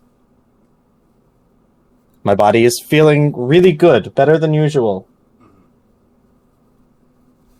I'm tired of running. I ran from home. I ran from my problems. I'm not running anymore. It looks like you need just a little bit of luck. Mind if I borrow this? A hand reaches out over his shoulder, into your pocket. I'm assuming a inner coat pocket sort of situation. Pulls the coin out, puts it between their finger and thumb, and flips it forward. You watch as a shooting star blazes forward and smacks into the wheel. The sounds and lights within this space go insane, and the wheel spins once again. It collides. You see the energy in front of this thing disperse. And as the wheel kicks forward, it begins to spin, and you see the results of Iria's insane idea as the strange energies disperses from in front of it. The wheel spins, and it goes FOOM! And to answer your thoughts, a sudden surge of electricity appears within the space before it. Question. You went to see how well that immovable rod went. I'm going to be real with you. The immovable rod is not a perfect working immovable rod. But I rolled to see how effective it was going to be. It rolled a natural 20 to stay right there. I have a question. What's up? Is the ravenous beast still on this wheel? It is under it. Okay, I didn't know if it was still perched on it, and the movement would have caused. There's not enough space for it to hang out up there. No, good luck now. You see it spins, it against it, and suddenly it a new element takes the space in front of it. That immovable rod, that insane plan that Iria has done for it, I'm not rolling on that table anymore. It's going to be stuck on lightning unless something manages to dislodge that thing. It is a storm coming, folks! Here we go! Alright. That is a free action on your turn. I'm going to let you know this right now. The token leaves you at this moment. Okay. For now. For now. Maybe back eventually. You may be able to find it again. But the token leaves, and you hear, well, go get him. The presence disappears. You have your full turn at this moment. What are you doing? Well, as a free action, Yep. battle trance. Got it. Oh, would someone mind flipping a coin for me as well? The wheel spun, it has to be flipped. Before you make your movement, and I commit you to that.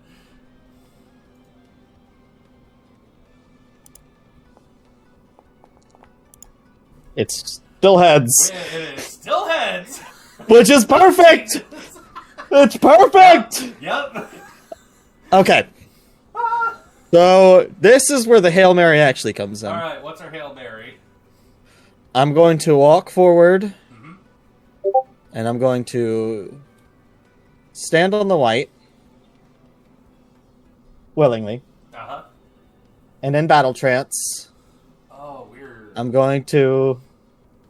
Actually, I'm going to move to this square instead. Got it. Just so I can draw him towards me. Okay. 35 feet. Yep. I'm going to just release a blast of flame with 2 legend points. You hear deep within you, that's right, Sierra. Let's get fired up! Please roll. Your attack with advantage 2. No, advantage 3. I'm bolstered. Advantage 3. Okay, got it. Yeah. Battle trance is in effect. So it's actually advantage 4, because I'm bolstered, battle trance, Oh, shit. and 2 you're legend right. points. We're adding 2 to this. So- Advantage 4, please. Advantage 4 plus 2. Yes. That is a 16 on the d20. That's 2 explosions. That's a 39 to hit. Jesus fuck. Or 41 to hit, actually. That is a 41. That took a moment for it to appear. Holy crap. Yep. And you're targeting this Ravenous here in particular. Yep. It has turned to regard Castria sniffing at the air, sensing blood happening, and I kid you not, is basically practically blindsided by this attack, and just... what element is hitting this, by the way? It's just I've stepped up and in pure rage. The fire's burning. Uh-huh.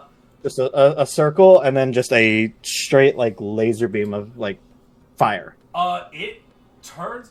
that is... I'm not joking, you've dealt 20 points of damage to this beast, and it significantly howls in pain and turns its attention in your direction. Do you want to add any extra stake of a bane to this? Because that is more than an exceptional success.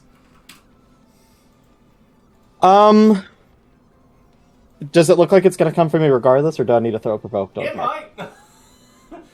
You significantly hurt this motherfucker. I think you've got the attention of this thing. Okay. Then in that case, as it's now looking at the champion of fire, it's demoralized. Hold on, let me see. Oh, so the void and can feel fear. That's nice. It's good to know. This being beyond life and death, a thing that does not exist, and by all means, the little fight or flight signals in the back of your skull that tells you that this is the enemy, you should hate it, and yet maybe a more rational part of you maybe pities it, looks towards you, snarls, and you see the hesitation as it takes just a careful step back. Not actually fully physically, but it is absolutely demoralized in this moment. You have drawn first blood on the Ravenous. I'm going to be real with you. And it is a significant wallop. The champion of fire steps forward, throws this bolt, and causes this thing to look in your direction. Minor actions or anything else, or are we good? You know, just to do it, minor action, I'm lighting myself up. You got it. You light yourself up. It looks in your direction, and it is... I'm just trying to be like a beacon right now, rather than like, because these things are not just... I figure they don't just eat physical matter, energy as well. Yeah, you see it kind of start... There's a very throaty noise comes from it. Puddle, what a turn. That is going to bring us to end. And you are still within that space. This guy won't fucking let you go. Alright, and it looks like... Because the immobile bane is always a level 1, right? It is always a Not level even 1. Are you attempting to do restoration on this? Yes, because otherwise it's going to be my third fail. I will say, in this case, because it is a grapple, I'm going to say it has a special where the moment you're able to resist it, you're out. There's no 3 failures on this one. I'm gonna give you a bone on this. So you can try just to use your movement in order to get that 10 or higher, or you can use your major action to try to get out of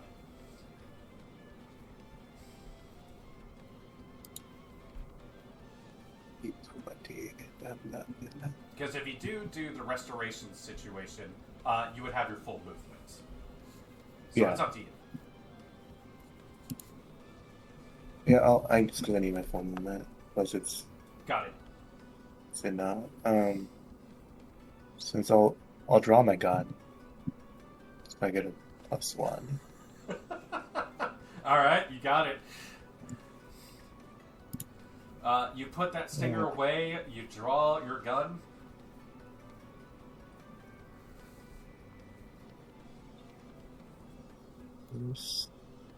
There's so many resistance, regeneration. Why do I have 2 of those? Did I miss up? That is a good... Restoration. You have 2 regenerations. Yeah, I just saw that. That's weird. Okay, so let's I'll put one legend point for advantage 2. You got it. So on. All right. 15. 15. You I managed need- to bring the gun forward. Thankfully, it is not too far from me, but you aim up just a little bit, right for the joint. This quick bolt fires, and you see the claw reflexively, like, open wide, and you are able to slip out of it. You are no longer grappled by this creature.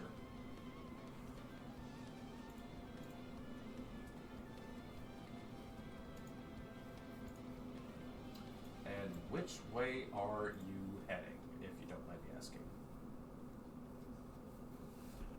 Okay, right around to the other side. Keep your mic is off. Sorry, my mic was up. Is that within its range that I was able to tell, or is it? 'Cause he's pretty big. So, fun fact about larger creatures, they have reach. You did not leave its threatened zone whatsoever. There's no opportunity attack. So is that also still in range then? If it's reach, that is it is- its own square? That this is- thing is a huge creature. It has a reach of Okay. 15 feet. You are nowhere out of its area. It's 15, 20, it's 25. I think you have And then- one more square if you wanted to go. Yeah, but then that would provoke. And then, yeah, she's really pissed, especially since she keeps getting blamed for other people's shit. And then I'll advantage 2 because I have a oyster and it's agility based. Got it. I'll shoot him again to actually provoke him for my own part, Okay. and then be like, you should probably worry about making up with your own friends before these things eat you. I will go ahead and say, without needing to roll for it, he is provoked on you. If you just want to keep him on your tail, yeah, he'll keep Yeah, it him was after just- you if you like. Yeah, it was more of like, okay, I know like you got upset for something I don't understand, but this is like, he made it personal, of like, you really like, not the moment. Yeah. Like I was looking forward to playing your game, but now it's not. And your friends are hurt. You look this guy in the eye and just go, I don't know what your deal is. And you just point blank start shooting at him. He's very much provoked. He's been considering his options, but he's going to turn his focus on you. Yeah, absolutely. It doesn't matter if his resolve is higher or not. I'm going to say that auto succeeds. That is going to bring us to Lola, if you're good there, and... Yeah, because I can't. Yeah. Oh wait, and I'll wait. Oh, my minors to keep up You sustain your boon. stuff, and then there's also the regeneration roll. Yes, please 1d8. roll your regeneration that happens at the beginning of your turn. Alright, Lola, what is our plan? What's our thought? Okay, first I'm gonna use my movement to get to the 30 feet in front of me. There. Putting that thing within 50 feet of me. I have personal beef with it, or at least its type. Absolutely. I'm going to try again and cast Dominate, and I only have one legend point, and I am going to put it into this. I am going to stop you right there. You have learned from last time these creatures are immune to being dominated. Okay. I will go ahead and let you know. I'm not going to let you waste your action on that. These things are not able to be dominated. These are of an alien mindset. If they can't be dominated, how can they be demoralized? For some fucking reason, the very aspect of demoralized works in a different way. There is something lacking in the brain of this thing to be able to be controlled. But it seems like these things can feel fear.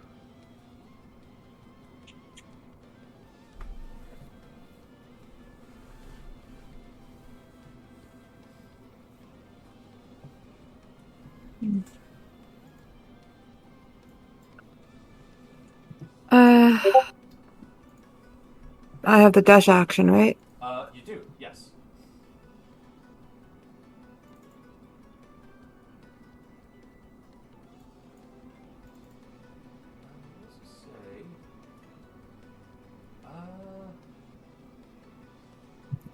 Just dash to that spot.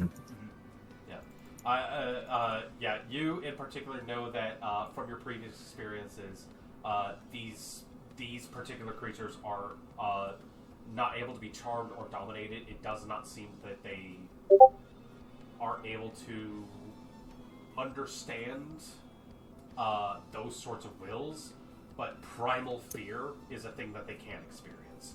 No, I just assumed since it was able to be demoralized, maybe that helped it. That's it. Yeah, unfortunately, it doesn't really affect its defenses in that matter. There may be other things that can affect it, but in this moment, this strange alien mindset. Yeah. Dash right there. Any minors or anything else, Lola? You said changing back is a major, so. It is a focus action in order to do so, yes. But I will say, Okay. From your 2 turns, if you do want to go ahead and shift back to it, I'll say that over these turns, you can have shifted back to your normal size, or your medium size, if you'd like to.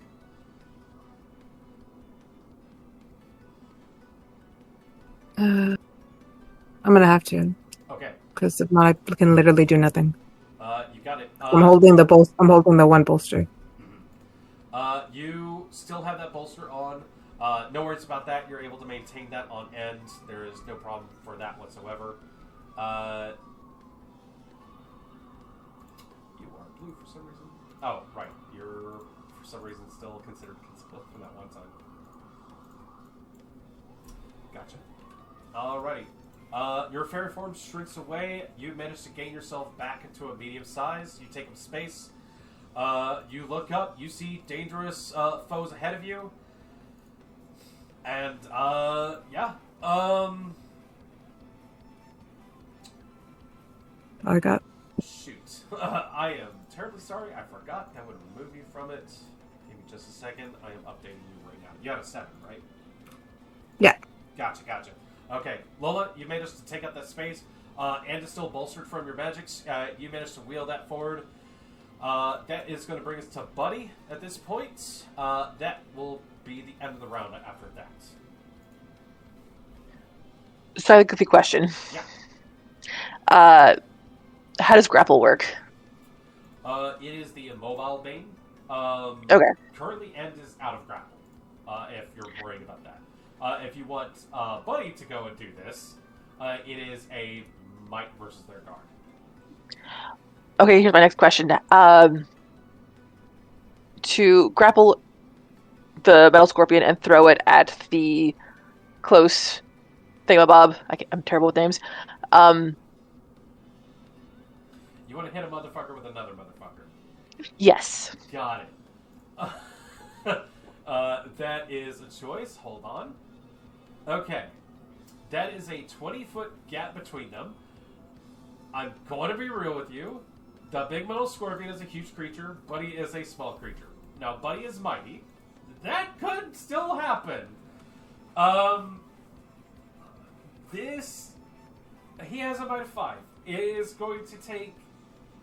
I'm going to say in order to pull this off, he's going to need the mother of all might rolls in order to pull that sort of thing off. That being said, he can still try to forcibly move or damage either target in either way, if he just wants to do that. Or just get them closer together, however you see fit. Okay. Because option 2, what's going for... The scorpion's going for End, and then the thingamabob is going for Puddle, correct? Yes, I would say that. Scorpion's going for End, the thingamabob is going for Puddle. Okay. Quickly renaming the ravenous. Sorry. You're fine. Chomper.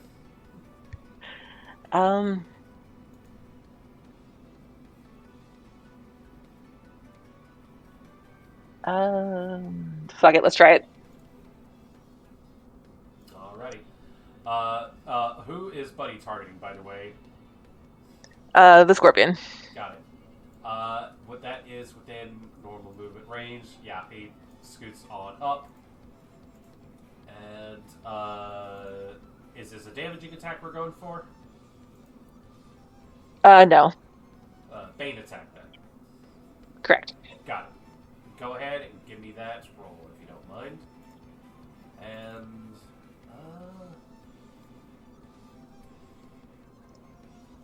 our strength is not here.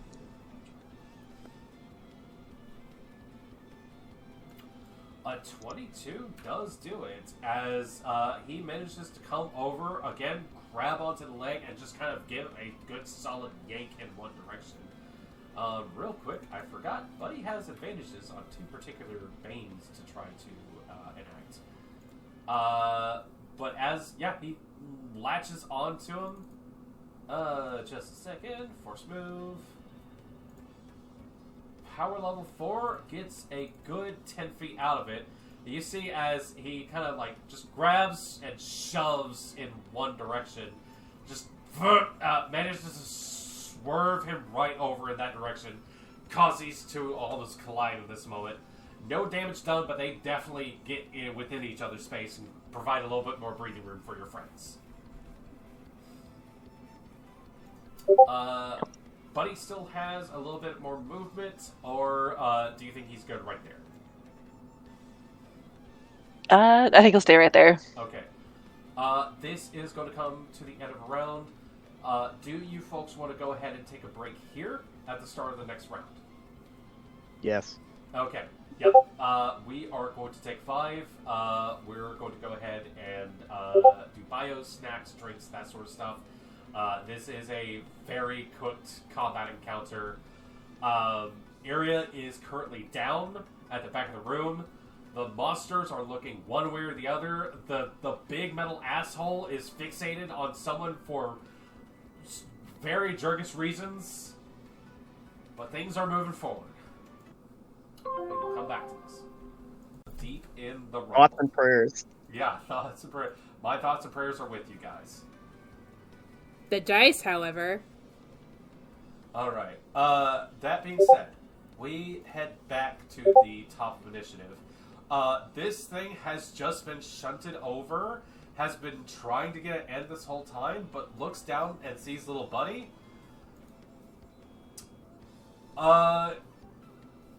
Doesn't like being pushed around. He is going to take a swipe and try to grab Buddy in this case. And,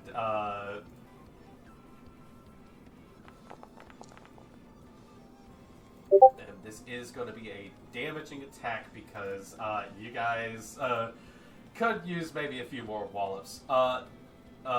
Buddy is going to be taking a 23 to hit, Sherry. Isn't it provoked by end? You are correct. Just a second. He is provoked.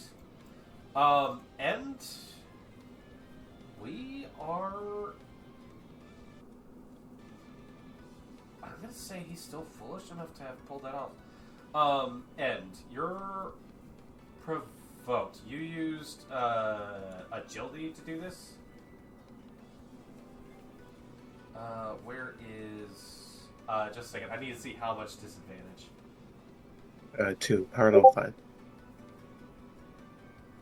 Your agility is at 5. The target suffers disadvantage 2 on all on attacks that do not include you. Okay. I'm going to be real here. On its dice, it had... Oh, I can just subtract those 2. This is a boss. Boss edges give it advantage on every attack it makes, both damaging and bane-wise. Because it would have disadvantage on these, we're going to replace those 6 and 7 with a 4 and a 1. Add that to the 10, and that's going to bring us to a 15. I think Buddy has a guard higher than 15. Is that correct, Sherry? That is correct. He has an 18. Then that Buddy's the misses. goat. He completely and utterly whiffs as he tries to swipe downwards and try to snatch up Buddy. He goes flat, does the splits real quick, comes back up. This Scorpion looks over and is going to... he's like just trying to get something in there, and is going to move back within distance of and despite not needing to, and did not declare multi-attack in the beginning, so it is going to move that distance and just coming after you. Well, I thought Buddy had it grappled. Can he still move? Buddy forcibly moved. Oh, he force moved. Okay. Yeah, force moved. I thought he was- Although it would be funny if Buddy wanted to have an opportunity attack. I did words. I did roll it as immobile though. I don't know if that makes a difference or not. Got it. Because I thought I was supposed to. Because I was grapple. Yeah, it kind of does make a difference. We would have to retroactively like move him back and a whole bunch of other stuff. But that being said, go ahead and if you'd like, this creature keeps moving towards end. If Buddy would like to, Buddy may make an opportunity attack and attempt to immobilize him.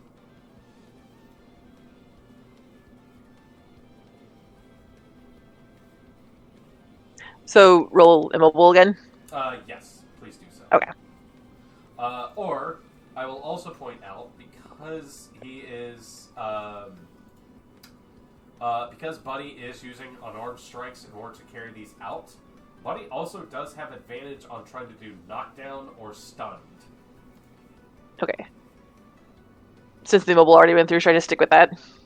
I will go ahead and let you have the option if you'd like to. I'll be real with you. Okay. He will do knockdown then. Okay, go ahead and give a swing with a knockdown then. It already has the advantage baked in there for you. And you see this creature starting to come after you. It's still blathering to itself, can't hear anything. And as it starts to leave space, Buddy just once again grabs onto a leg, pulls real violently, and you just see it scatter and just go prone once more. Unable to reach you in this case. Fully stops his movement at that point. That being said, that is going to end its turn. Josie has been spending some time trying to figure these things out. Looks down and goes, real quick. She is not having a great time on this. But she does look up and see the wheel has changed to this current status. Quick question. Who wants to have a bottle on them to try to catch that lightning? Who thinks they would have grabbed one? I want to say yes, just because I'm close. Puddle, you have one. And what's up? Oh no, I was just saying that. Probably Puddle, because you had a plan. I mean, we could have Puddle have all three, so they have 3 chances, or we could spread it out amongst Puddle ourselves. somehow talked us into giving her all 3 bottles for some unknown reason. You had a Right, very or presence we could have spread it about out. it. Yeah. Puddle, it's up to you if you want to agree to that. If not, Josie can hold on to the other 2. And besides, who knows if you only... Heads, I have them all. Tails, I don't. I have them all. Alright. All our eggs are in one basket. All of our eggs are in Or one, one basket, bucket. folks. It's gonna suck if the Ravenous shows up and smacks you and knocks all those spaghetti to the floor. Yep. Alright, she looks up and goes, okay, I'm trying my damned... Oh my god, I fucking... What? Who made this thing? This is so archaic! She pulls out her tool and just really angrily is just gonna take a swing at it. She has gotten fed up with what's she's looking at here. And as she does so, she basically and you hear a horrid screeching sound as the pylon bends and dents its way forward and aims in a certain direction. Puddle, Mm-hmm. I'm gonna ask you, would you like the full force, or would you like it to be spread out a little bit?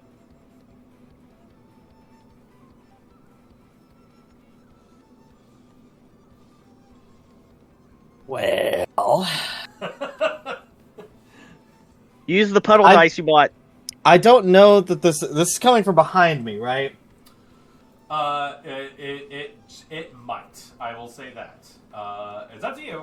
Well, I don't know the whole effect of it all. Josie doing things. I don't know what's going on. So I don't think Puddle would willingly have a say in this. So I'm gonna roll. I bought the puddle dice. Evens, it's all me. Odds, it's spread. Okay. Just because I don't think Puddle would have a willing decision in this. That's a 7. So that's all? That's not spread. Oh, spread. Okay. Got it. Then in that case, you're gonna get hit right now. I would like you to roll energy for me as a free reaction, if you don't mind. Okay. I'm bolstered. Mm-hmm. So advantage 1. Got it.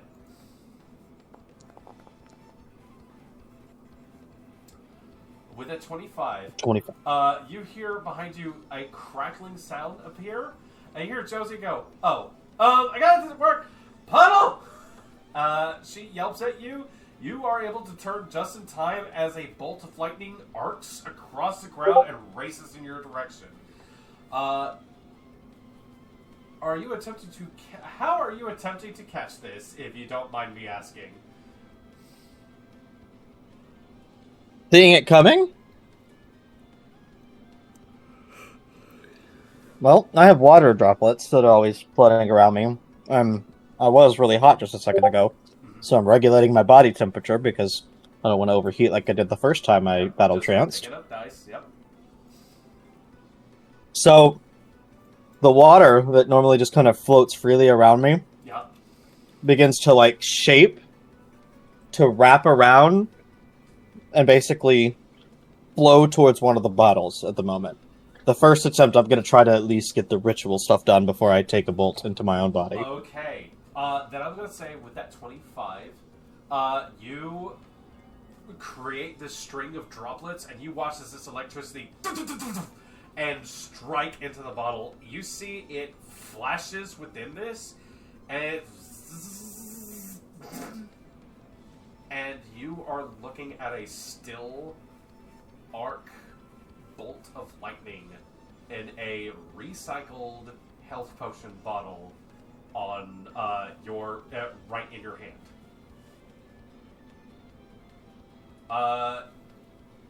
You hold it aloft. You see Josie go, "Okay, it worked. All right, okay, I'm coming down." And she goes, "I think I broke this thing. Sorry," and is going to spend her movement just heading your direction. 1 second.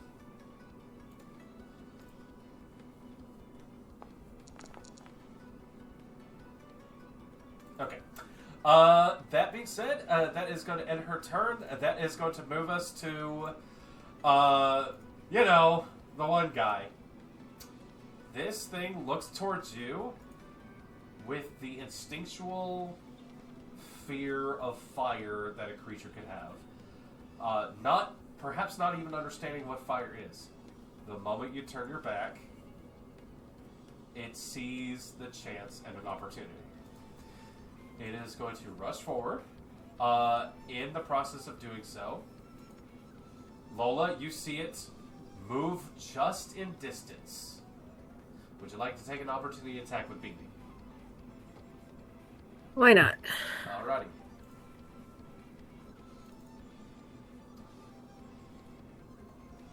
With that, it is going to be an attack on it. I believe I'll that burn is the your one legend. agility. Yep.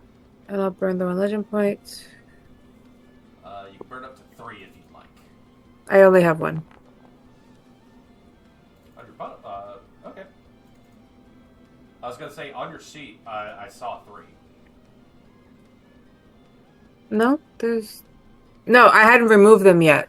Sorry, I only have one left. Sorry, from the ones I've used. Okay, yeah. I just haven't removed them. I know how many I have. Sorry. 11. It scrapes into the side. You actually do see your blade carved into space, there is a flicker of that coloration, that light that comes off of its fangs, leaks around where your blade meets it, and you're able to draw blood from this thing as it continues to race past you.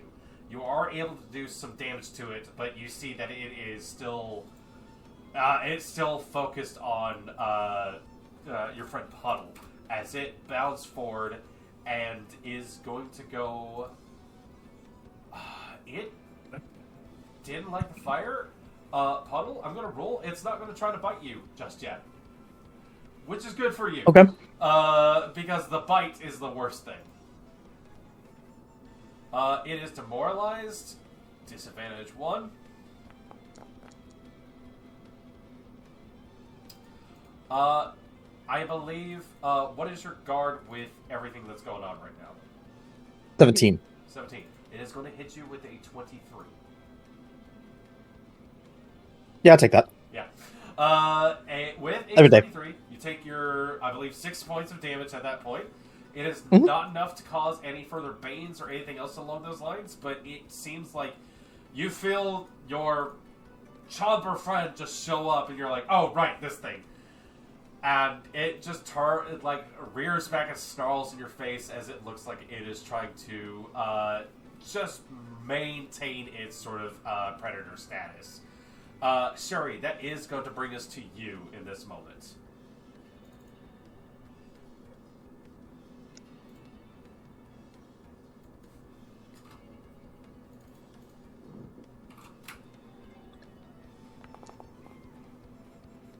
Has the Ravidus in the back moved at all? Because I think the other one's moved already, but I don't remember if the other one in the back has at all. Has it been its turn? It's not its turn yet. After It's got a few more turns. Its last turn was spent smacking the lights out of Iria. No, It hasn't gone again. It hasn't gone again yet. Another turn just yet. Oh. So it Yeah, has they not don't taken share a much. turn. They have separate turns. Okay.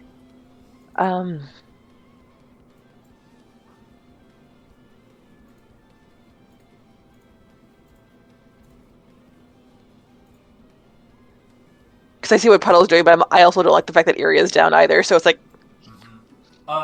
Do you want to have a perception roll or a logic roll? To see Sure. What its plan might be? Yeah, feel Yes. free to roll one of those.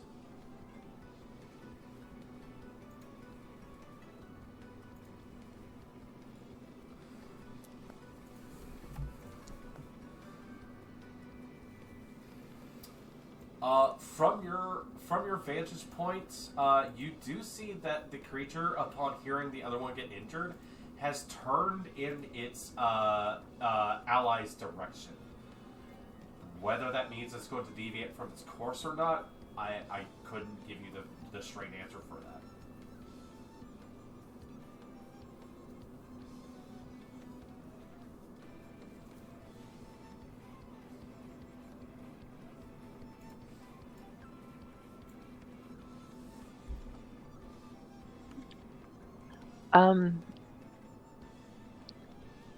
Could I hold my turn? You would like to hold your turn? Yes. I did want to say, Cass did say out loud the thing about their pack tactics and the stuff I saw. So you would have that information as well, that it's most likely going to come down after its buddy, but we don't know for sure. Okay. Would you like to delay your turn, or would you like to hold your turn for a very specific trigger? More so...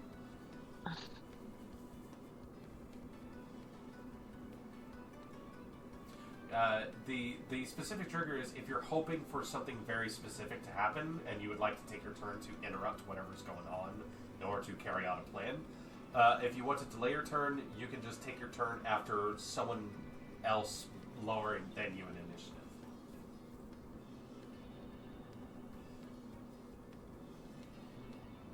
When either...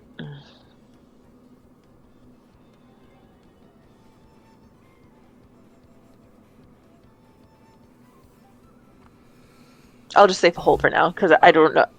the triggers are like it is a a lot. very tense-filled sort of scenario that we find ourselves in. That is going to bring us to the boss edge, who, from his position, is still not bothering to get rid of that deafened, and is just from his vantage point going to try to take another claw at end. I'm going to say at this moment, with everything that's going on, I'm actually going to negate a disadvantage, put a disadvantage on it.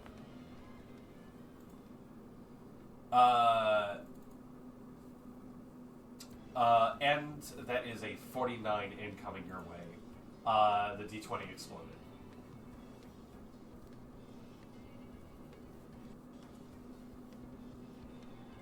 Yeah.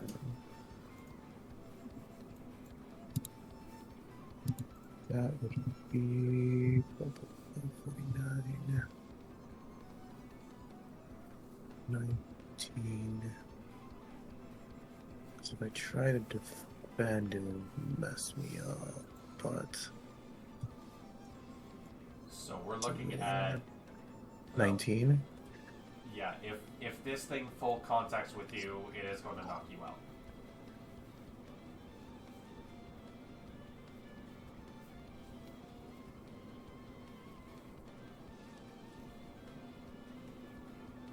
We're looking at 27 points of damage.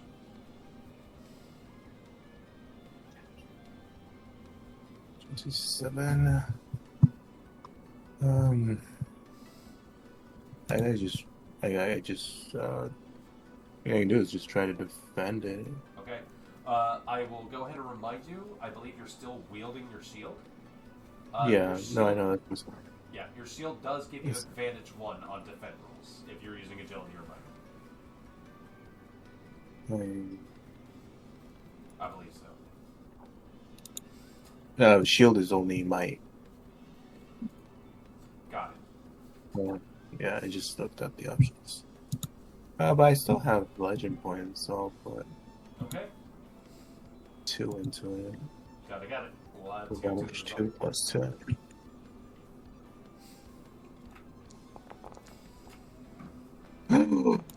Oh my god! Oh! God damn it! Okay. God damn it! Ooh. Okay, that does not beat a 17. However, that does keep you from going down. As this strike lashes out, you bring the shield down and you feel it hard against you as you manage to take a life-threatening blow down to a much, much less grievous injury as this thing carves into you. You feel it dig into you. And as that happens, you hear him go, "Metal in flesh? Metal in flesh? Metal in flesh? What do you mean, metal in flesh? Why would you have flesh? Why are you impure? Tell me your secrets!" He is still going to get the grapple back on you. It's a bitch. But in this moment, he is going to... He is going to disarm that gun off of you.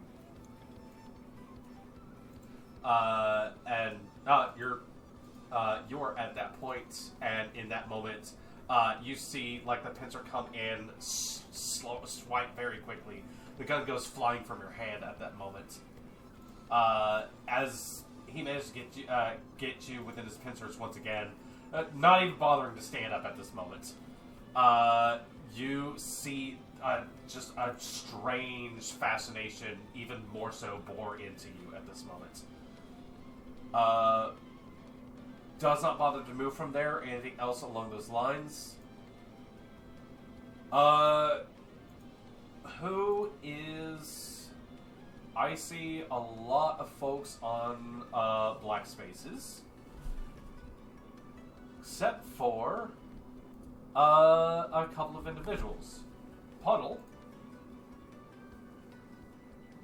What's up? Before this goes, can I make a free action to just say something to like Lola, Cass, and Shiri? Yeah.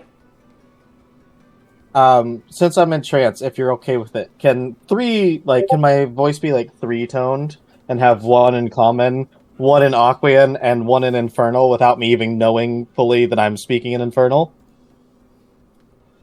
That happens. Just like all 3 layers at the same time as I talk to them as I'm in battle trance here, and I just tell them, I'm fine. Helpend. I got this.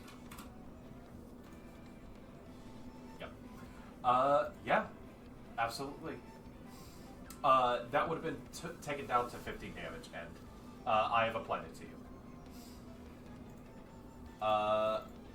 And I will be real. I'm going to throw a little bit of extra stank on there.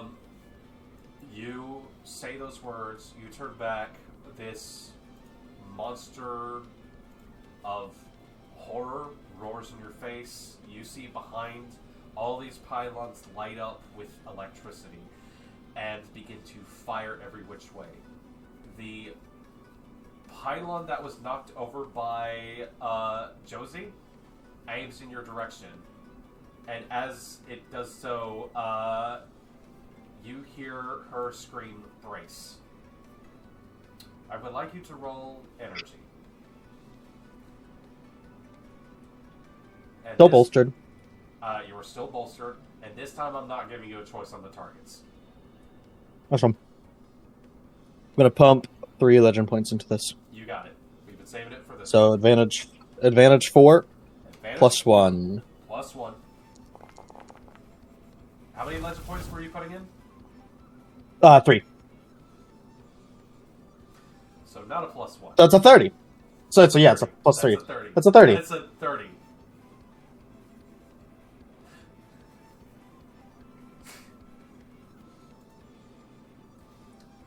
Puddle? Everyone who is conscious looks to Puddle. Wonder who that does not include. Who says these words? The pylon that Josie knocked over focuses a lot of electrical attention in her direction. And you watch as things crackle and leap in her direction. Puddle, everything goes dark as you are hit by a bolt of lightning.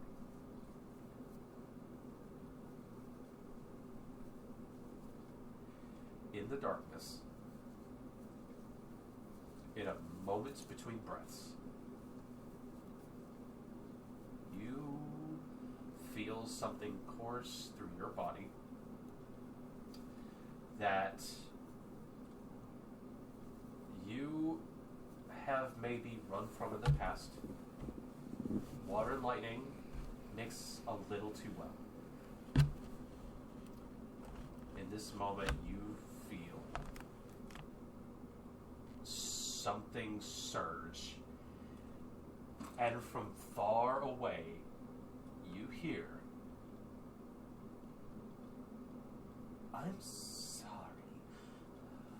Who the fuck do you think you are? Oh, I'm gonna find you, little spark."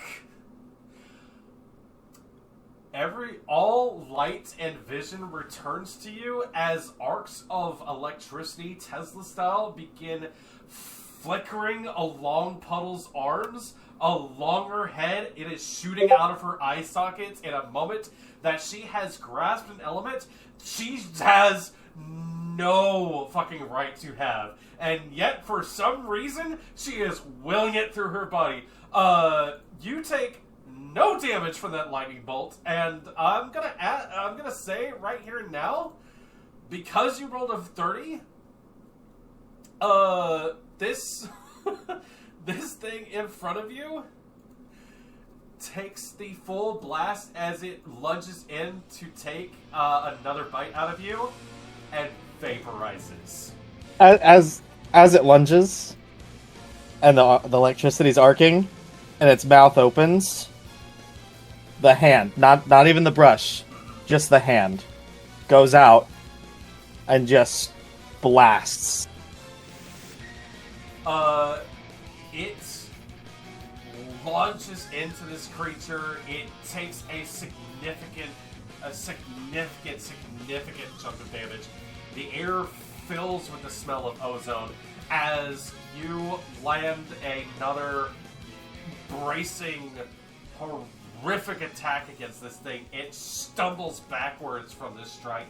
You see, it does not have anything to, like, really maintain its electricity, but it cowers once again from this. For the time being, you have access to electricity, and your bottles are fully charged. Shenanigans pulled off. By all means, you are raring and ready to go. You take no damage from that whatsoever, and you have caught the attention of something who sees something in you. Puddle has achieved a new level, so to speak, and we are rocking from there. I have kicked the awesome music on a little too early. Iria. I just realized, whoop, Iria's down. Hold on just a second, guys. Iria, you are unconscious. You are at 0. You are stable at 0. You are not making death saving throws. However, this is the first time in our campaign that we've come to a player who is unconscious on their turn. Due to the rolls, you will be able to pick up your turn should you come up at any point before your next turn. That being said, you are not going to be doing nothing.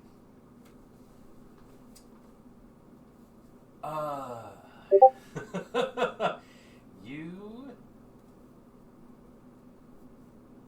find yourself in a misty place. Grass grows to the side of a path that is lined with what appear to be pebbles larger than your own body. As you look forward, you see the path approaches what looks to be a set of stairs that lead into a cloud. Light filters out from around everywhere. Buttressing the sides of this path, you see large, what look to be boulders, smooth cuts, pointing along the directions.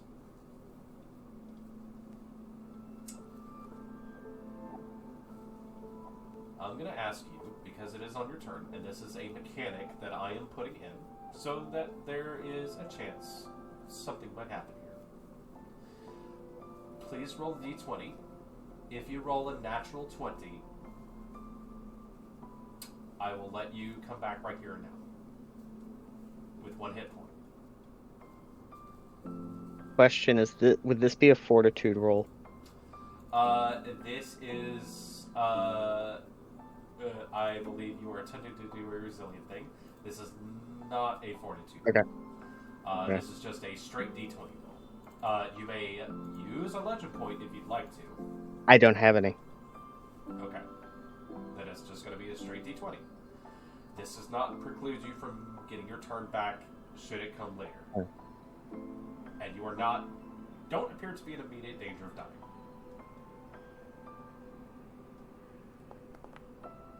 Fuck. That is a 2. That's alright. It is, despite it kind of in this mechanic being a failure, there's no real failure state to this.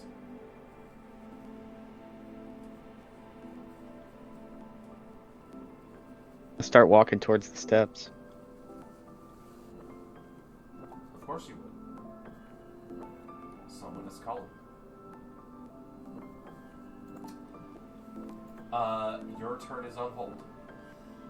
As we move on, unfortunately, that does bring us to the next boss edge. and you are within the clutches of this monster. It is very much provoked by you. You have chosen this.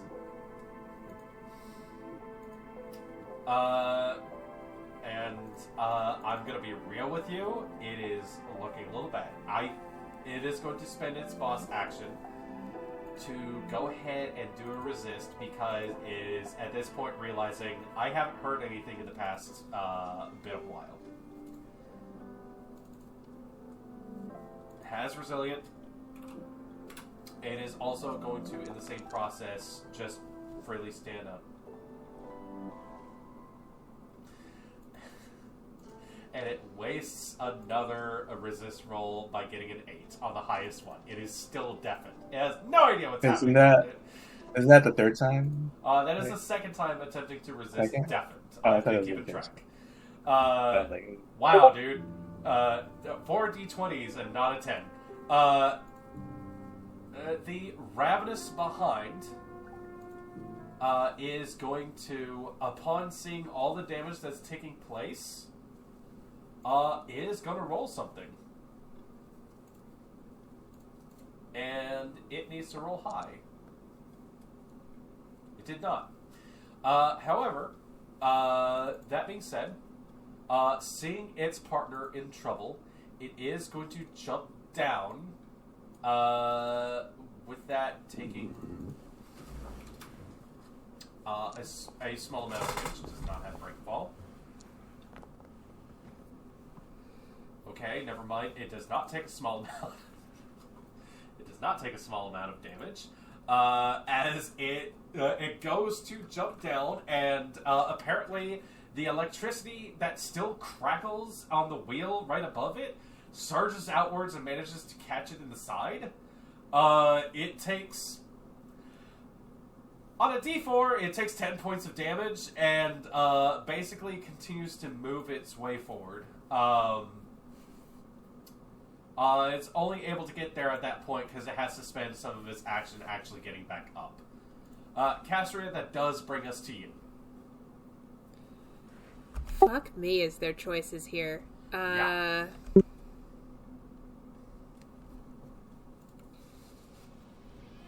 How can I use my observant? I haven't used observant yet. Sure. What's the subject? How bad is End? End is feeling very bad. Because she's looking between what's going on with End and Iria being down. Doesn't look like Iria's in direct danger anymore because it's moving away, so I'm going to focus on End and try and get this thing, if not off of him, then to have somebody else to play with. Let's see, how close... What's the range on these chakrams? I'm just double checking. Yeah. To double on your observant, right now the biggest threat is the big guy. Alright. I'm just gonna attack the big guy. I think he is already in... He's already in range, right? Hang on. How far away is that? I think it's... Yeah, it's in range. I'm gonna focus action attack this bastard. We need him dead so we can get our friends up. Okay. By all means. And I know I said I was saving. I'm gonna put a legend point into this. So I'm focus actioning and a legend point, so that's 2 Advantage 2. plus 1. And I swear to God, if I roll another goose egg on this...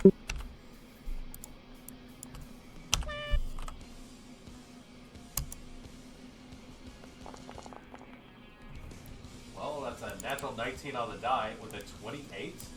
Plus 1, so 29. Plus 1. That actually does put you into exceptional success, as you are the first PC to actually deal damage to him. What bane would you like to apply to him?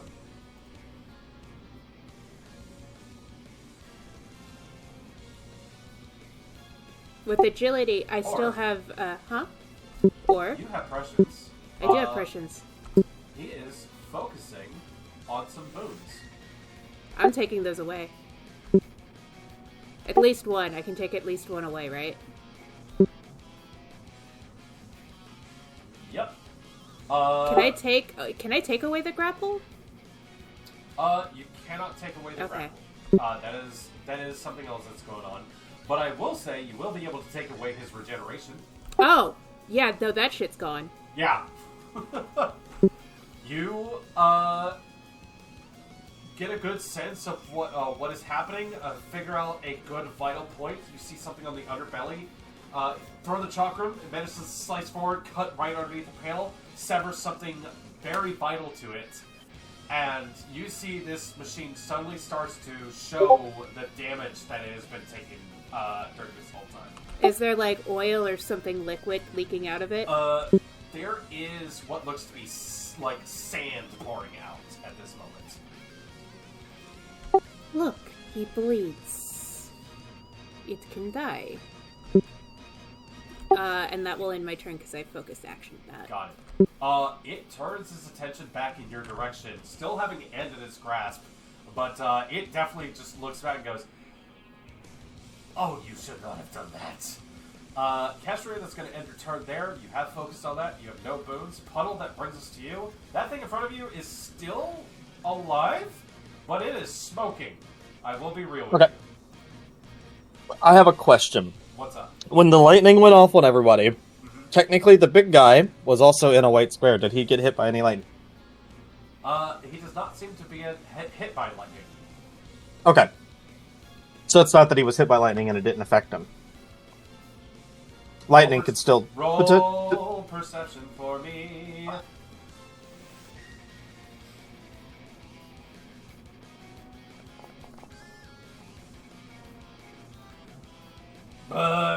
You blacked out for a good second there. I'm gonna be rolling. Okay. That's what happened. Fair enough. I don't know how robots work, so I don't know if lightning works on them or not. But I have lightning now, and I'm not gonna not use the lightning now. So, you'll see that I have a line marker on the map right now. I'm doing a 40-foot line. All right. So for every 10 feet, it's disadvantage 1. So I'm at disadvantage 4, but I'm bolstered, so disadvantage 3. I'm battle trance, disadvantage 2. Yeah. I have my paintbrush, Yeah. disadvantage 1. And I have multi-target attack specialist with area attacks, and line attacks are an area attack. How much do you negate from that? 1. So I am rolling straight. Straight. Yeah. All right. Here we go. Add a 6 on the attribute dice as well, or on the score as well, since Correct. it's extraordinary That's D20 and focused. 2d8s. 17, not the best. Okay. 17 manages to arc off of the creatures the creature right next to you. It misses him. It is going to do some damage to this boy right in front of you because he is point blank. I doubt he can actually get out of that way even with the guard the way it is. This thing is looking bad. That being said, you've managed to land in a very good strike. As, Oh, I meant to focus action. Darn, never mind. All good. Roll another tribute dice then. That's going to be a D8. See if we can replace that 3 or 4.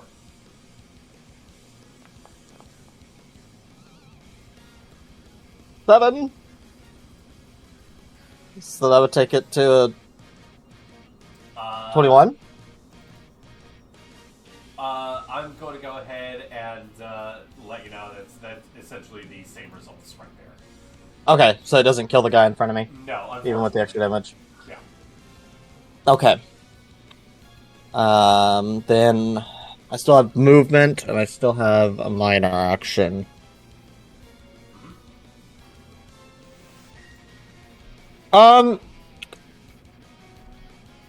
Since I rolled really well on taking in the lightning, those other 2 bottles that didn't have lightning in them before, how are they looking at the moment? Since I was quite literally arcing electricity everywhere. Your bottles are fully charged. All 3? All 3. You got a 30 on your roll for that insane plan? Yeah, no, they're fully charged. Okay, I guess I am still just... Don't think there's anything else I can really do with my minor action here. Yeah, I'm just staring down this beast in front of me.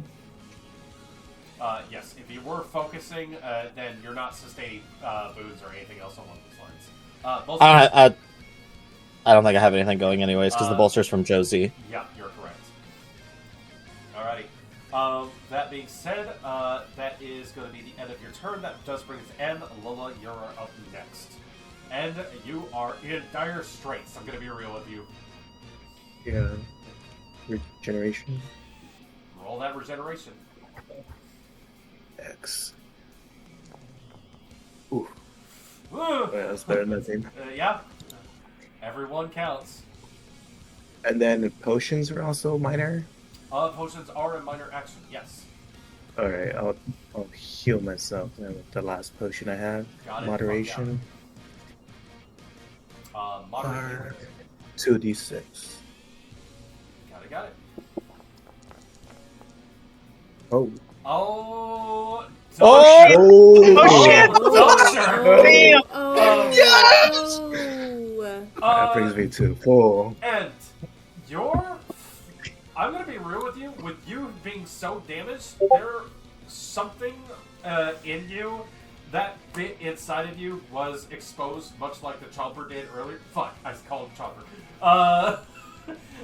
It's canon. And something within Trebrian's focus fixated on that and has gotten into a weird frenzy. The moment Castria managed to sever something on the backside, you have that moment, reach down, grab that bottle, just take a moment, just swug. There's almost a moment where it looks back and goes, how the fuck does that work? As your wounds knit themselves back together, you get 22 full points of healing back from that one drink. God damn, whoever made that potion did a great job. Every Yay, bit. Jule. There's no residue left. I think that's a Jule. Oh, That's God. the Jule That's health the potion, Jule by health. the way. Yep. Yeah. And then I'll just really annoyed that it made me drop my gun and just tell the crab scorpion thing. I'm getting really sick and tired of people telling me things I don't even know. And I'll draw my other gun and I'll shoot Iria. Yeah. Oh shit! Oh no! Betrayal! Boom! A legend point into it. Absolutely. Advantage Help to it. gun. Let's do this. I draw my gun and I shoot my friend. Oh! That's the greatest line of all time. Oh my god! Yes! Yes! I did, a trivia is a 1. It's a D4, but every bit counts. Roll that D4, baby.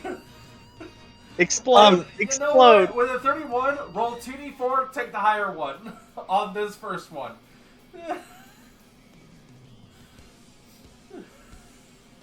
I did forget to mention too. While I'm in battle trance, now that I have the lightning, Yeah. Okay, so that explodes on the iron. Roll another D4.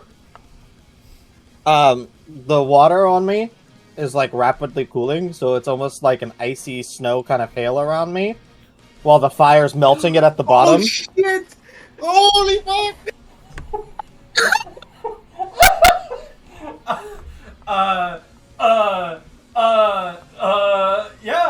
So we kept the higher 4 from that one. Area, 17. you walked the path, I'm walking up the steps and it's like, damn, what was that? and as you take your first step onto those stairs, something impacts the side of your skull. And as the brief moment freezes, your head cocks to the side from getting shot in the head. You hear a voice go, later. You heal for 17 points. You are back and awake.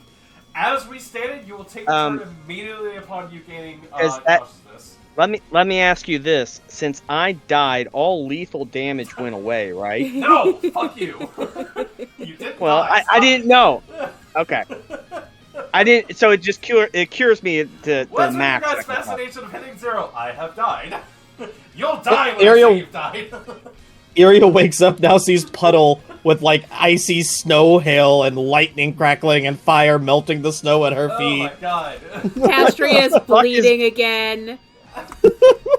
You come to. This is the you know worst what? nap of all time. The shot impacts you. You come stumbling to your feet. That's how forceful the impact was, and you were looking around, just going, "What happened?" It's up to you if you want to interrupt the rest of Ben's turn, or if you want to go now, or take a turn after her. Because I only have minors left anyway. Yeah, sustaining and that sort of stuff. Absolutely, you got it. And picking up my gun, is that a minor, or would it be? Do you have? Yeah, because you didn't. Because I have it you had a stored free hand as, at that like- point. So. Yeah, because as long as I can touch it, Uh, it's just like, you're. And then, something. A lot of stuff just happened just now, and I'm gonna have to play out some stuff later. and then I have. I still have temper resist. This I can't. is I the won't lose round. anything. This is the Can- combat. Well, this Can I go ahead and give my legend point at the end of the night to end right now? 'Cause that's where it's going. And a lot of people are getting legend points tonight. I'm telling you. Yeah, by all means.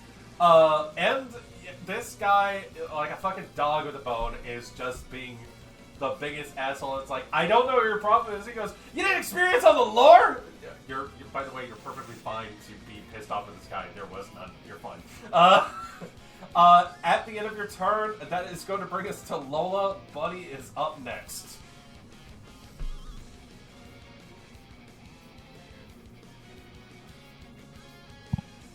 Okay. I don't really have a plan, so I'm just gonna move up this way. And is there any way I could slide under its belly and just kind of stab? Yeah, absolutely. Give me an agility roll. Let's see how cool we can pull this off.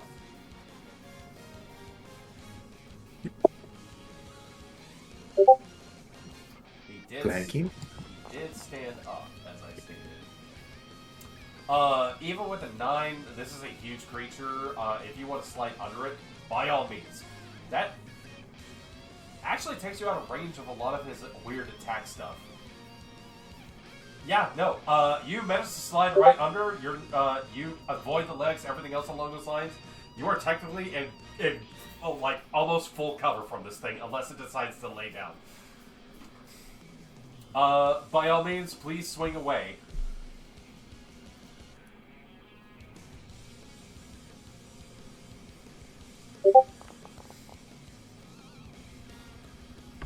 Uh, 18. From the fact that it has not been anticipated. Get off here. For the fact that it can't really defend itself from things coming up from beneath it, you manage to swing upwards and use this here. Shoot! Wait. Ow? What was that? As you cause some good damage to this thing. Do you want to try to slide back out from underneath it, or are you going to just kind of hang out underneath and hopefully it doesn't like try to take big swipes down there?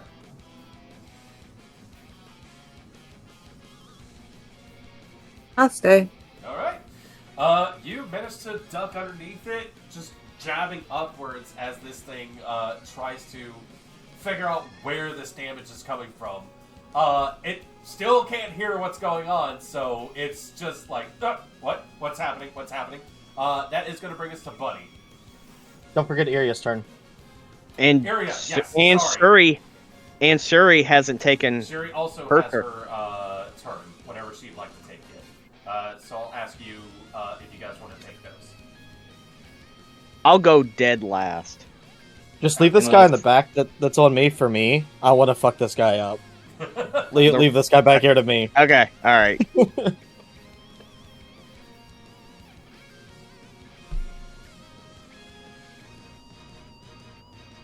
I was gonna have Good Buddy go first before Shuri did. Yeah, So if Yuri does want to go first, that's cool too. We'll take Buddy first then, in that case. Okay. Well, here's our next question. If I stun it, will that hurt Lola? It's not knocked down, so I'm not gonna rule it that way. Okay. Not that neat. Not yet. I just want to double check before something helps, because bad luck happened. So. Yeah. All right. Oh, Okay.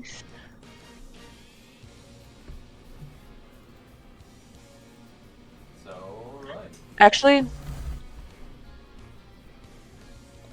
I'm just gonna have him just do what she did and also attack it from underneath because he's small enough to pull it off. So. Oh yeah. Because of his small size, no agility roll needed. He's just able to scooch underneath there, and yeah, by all means, feel free to swing away.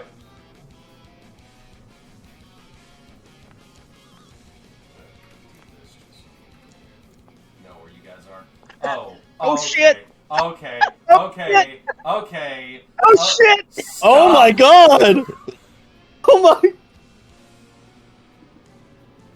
I think there's something wrong with my dice because it don't do that. Yours don't do that. Mine don't do that.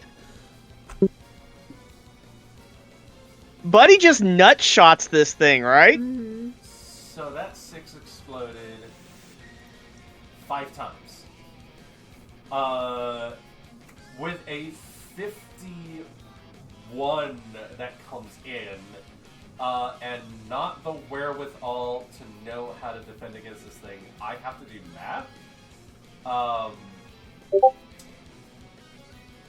And I don't think he could see this coming in order to defend against it. Like, sure, Lola was doing some work, but Doesn't that he deafened was really fucking him up. Doesn't he have advantage on unarmed strikes? Buddy? I thought so. I think it's the Banes. Oh, it's the Banes. Okay. Yeah. All right. Never mind. Okay. Sherry, did you Which bolster he could Buddy? put on it. I forget. I don't think No, I was, Okay. but then I That's decided still against it. 51. It's fine. I don't need more damage, thank you. You can put some stank on it, though. That is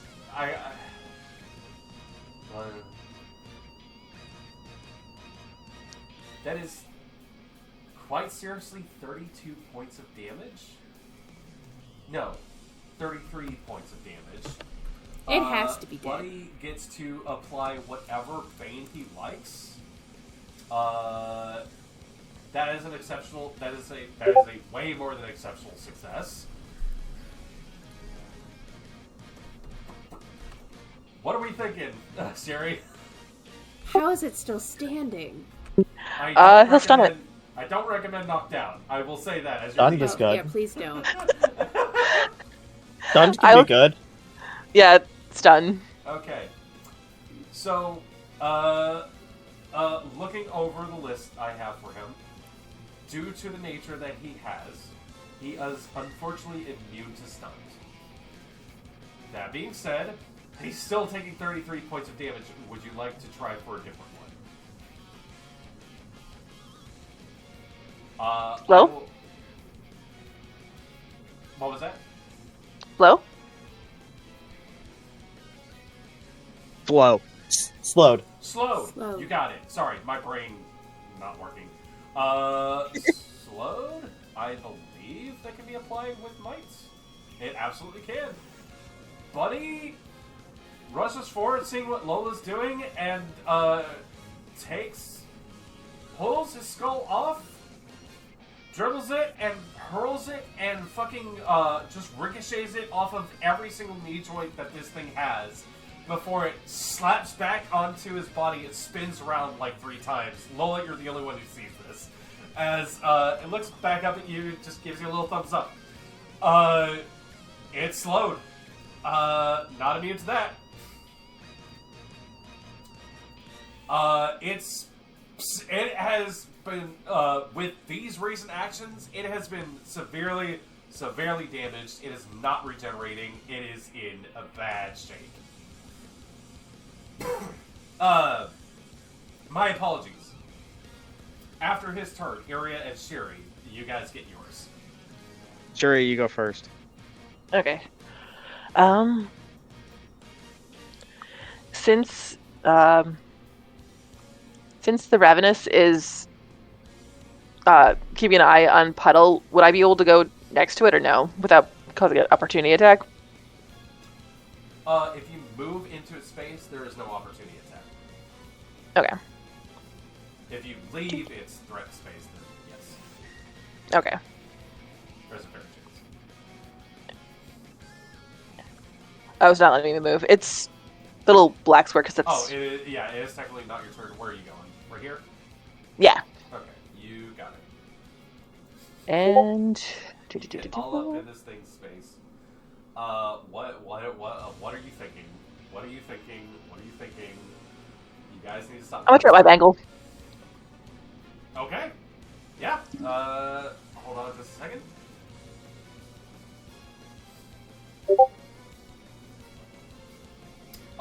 Sherry. Please give me a logic roll if you don't mind. Okay. Wait, what's that? What are you doing?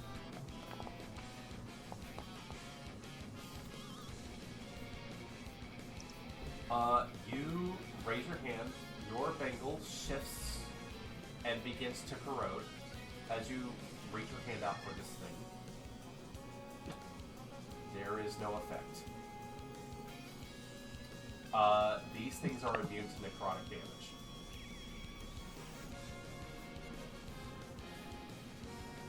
I'm going to let you know that as a minor action. Okay. You still have your major action. I got this guy.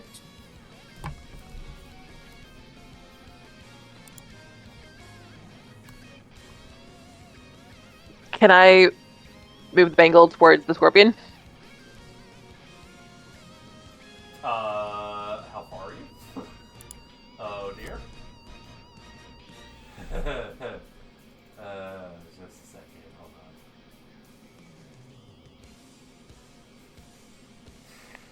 Give it a shot. Roll entropy, if you don't mind. Okay. The weapon itself is on the action thing. Do you want me to roll that, or do you want me to roll entropy? Yes, roll that for me. Okay.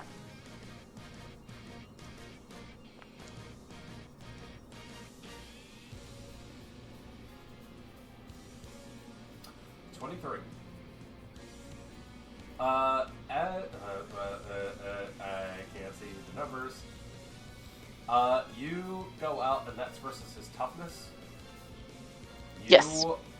Reach into it. Now, this thing is made of metal.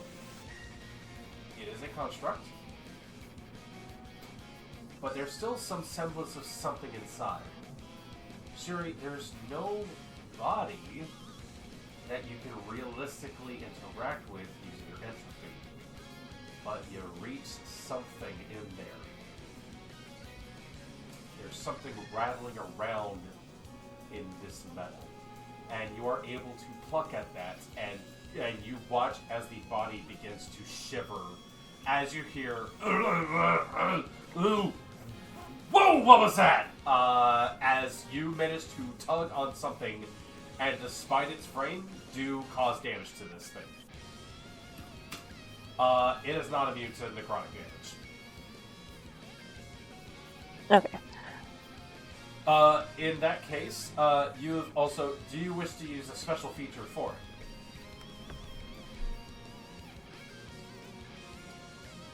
I'm looking over... I don't think anyone can actually be benefiting from that. So I'm gonna say, like, Oh.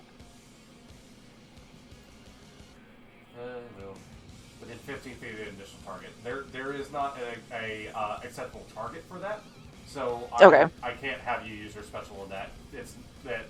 That's just a resource anyway, so you're good. Okay, no, I wasn't sure if it was like from where it hit from, or if it was from me. So that's why I was. Mm-hmm. But okay, no worries. You reach in, pluck at something that is hiding within. And as you do so, you see it shudders, and this thing essentially starts to realize bad things are suddenly coming its way. Iria, that brings us to you. So it is not looking good. Which one? The big scorpion guy. Big scorpion guy, it is not looking good. So, realizing, like, she does not know what happened, she sees that thing. Uh-huh. She sees Lola and Buddy underneath of it. Deep breath. Pulls out the bow. Focus action. Also, would that invoke lethal strike because there are many allies within his space. Okay, so advantage 2. Correct? That is correct.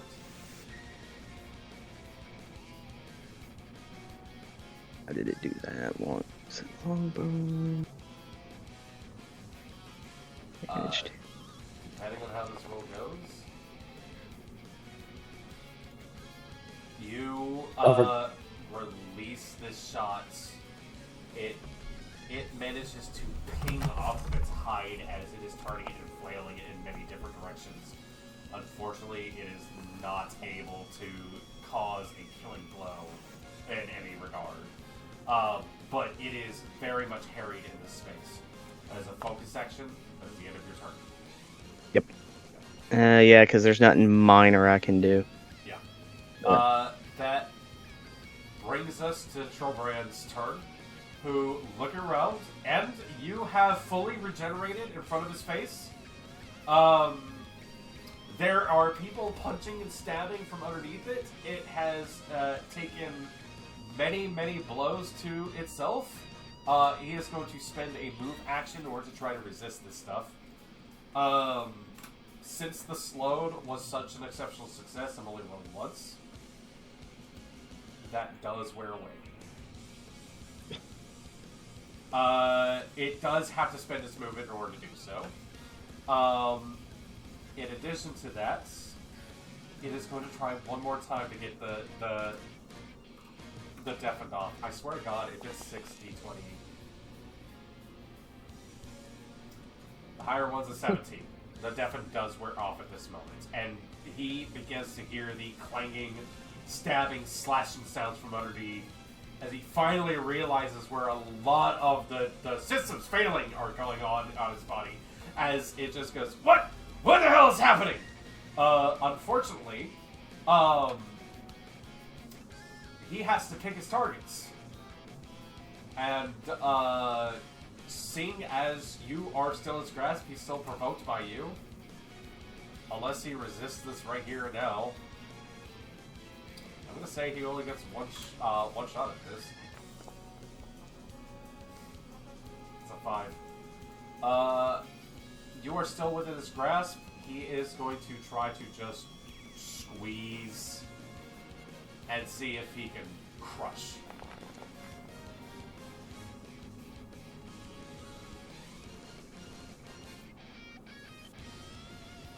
What is your guard end? 22. Cool. You know it's not great? Rolling a natural fucking 1 on the d20. I thought you were going to say, like, 1 below what he had. I knew based on your reaction, it was either really low, or you just rolled another 49. He spends his turn shaking off Bane's, starts to hear the amount of music that's coming up from underneath him, and is sitting there going, oh no, it's straight marimbas underneath there, guys. As that is his turn, Josie is running forward, had pulled out so many things to be like, okay guys, I'm coming to help. Oh, you have handled so many, oh jeez, okay. She looks back, looks forward, is going to full on come up behind you. Can I tell her not to get right next to me and just to stay a little bit back and she lightning rod me? She goes, hey, you might feel a little sting. Flicks her big ass wrench tool into what looks to be a prod of some sort. As she runs past it, slaps a tether cable around the nearest plinth thing and just shoves it against you, still charging with electricity. She's giving you the help action. Awesome. that will give you another advantage on whatever the fuck you want to do next. Yep, I know what I want to do. She is bracing on for impact. This Ravenous is having a fun fucking time. Does not want to fight you. Is scared. Josie's on a white square. Yeah. Yeah. You know what? Gives the brakes. Hey, all I gotta do is just control it all again, and then she's safe. It is going to attempt to full swipe because there are 3 targets in range. It is going to do a multi-target attack in melee. Therefore, it's a disadvantage 3. So this is targeting Shiri, Puddle, and Josie. We're going to start Shiri. What is your guard? 11. You're going to take 3 points of damage. It rolled a 3. 14. Puddle, I believe that misses Oh. you. I got a 17. And Josie also just misses her. You basically flare with this burst of electricity and manage to drive off. Shiri, unfortunately, you catch a little bit of that swipe, but hey, it could be much worse. This thing is lashing out like a scared, cornered beast. But it very much wants you guys dead, so hey. It is... You know what? I'm gonna do something. What other of you guys wanted to go try to run? No, it's gonna stay right where it is. It's gonna keep itself open. Sherry, that brings us to you. If you'd like your turn.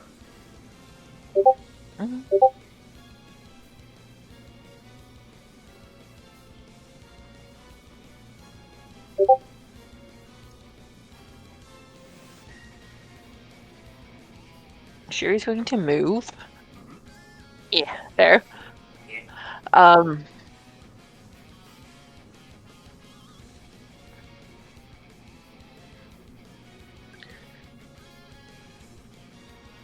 Okay. So End was good from the health potion, correct? End is very good. Okay. End crushed the Capri Sun, and enjoyed herself. I'm not gonna go further into detail. It was a good chug. They're just double checking things. Okay. She was gonna try out her wait. The Bengal Oh can my use god, we her. both get the same thing!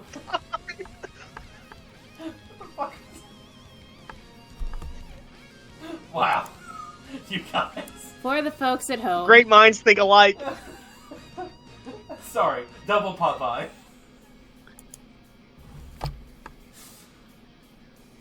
And for a brief moment was a sponsored ad for a health potion line.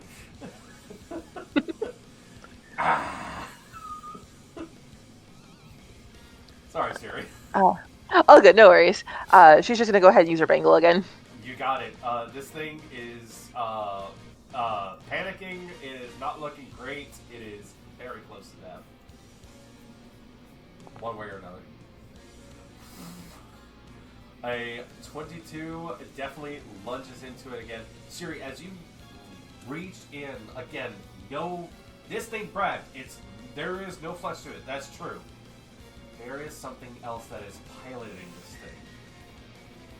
As you reach out and tug and pull, you feel something trying to pull back against it. It's not immune. It's not resistant. It is taking damage to something in there. It is getting closer and closer and inching ever towards that precipice of the door. Anything else from you, Sherry, as you continue to lay into this thing? Is it possible to do a learning check or as a minor action or no? Yeah, absolutely. What's the topic? What she is grabbing at, just to see if she can get a better idea of it. That's going to be very easy then. You've hit it twice. I'll give you advantage 1 on it. Okay.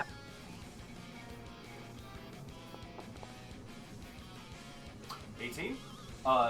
You are tugging at its soul. Okay. There's a ghost in the machine. Oh.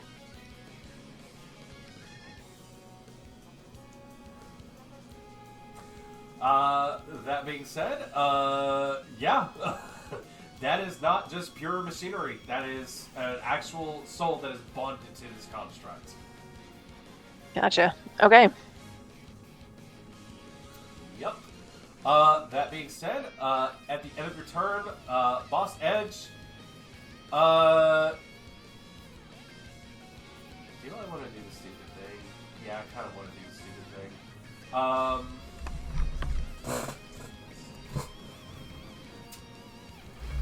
He is going to attempt to invoke a food. I don't know if it'll work. But with everything that's going on within his space,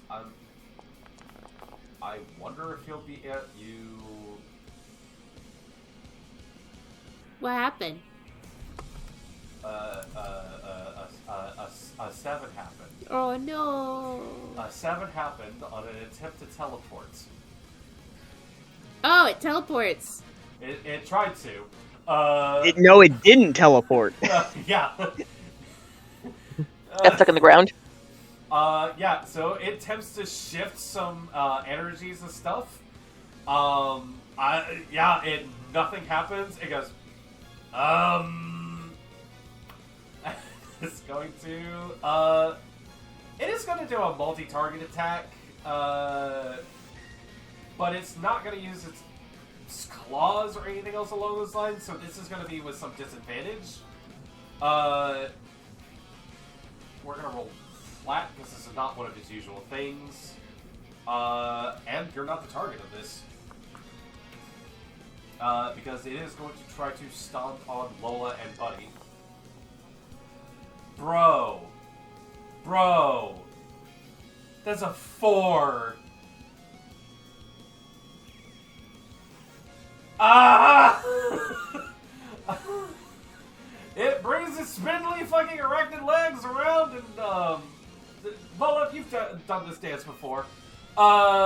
Absolutely no connection whatsoever. It misses absolutely completely. It dances away. Add your flavor, she dances away from Yes, the... absolutely. She break dances. That's funny. Oh, come on, I'm a spinny dancer. I was about to say, it's hey. more lyrical than that. Puddle, do you mind rolling Fortitude for me? Do I mind rolling a fortitude? Yeah, you're still on a white space. Yeah, no. Can I not do the energy to see if I can't control the lightning Oh, again? yeah. Roll energy for me if you don't Okay. mind. And I'm gonna say this: you have advantage 1 on this, and the DC is not as high because you have made the 30 roll. You have So it's advantage 2 because I'm still bolstered. yeah. Because the help I want to save for my action on my turn. That's fair. Josie's help action. So advantage 2. Mm-hmm.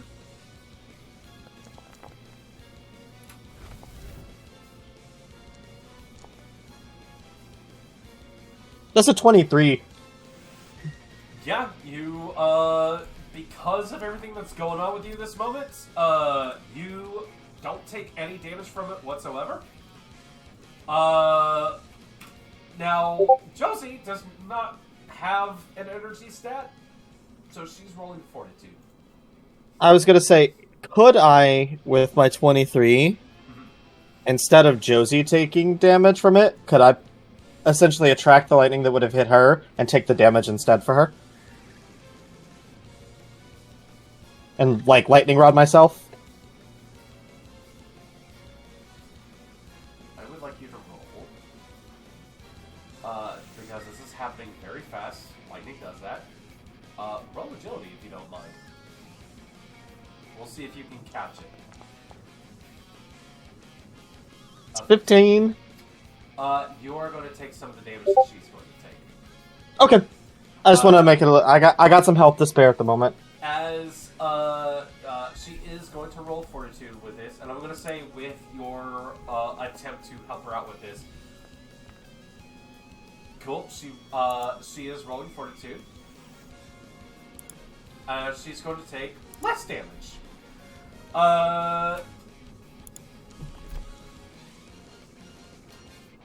You are going to take 1 singular point of lightning damage.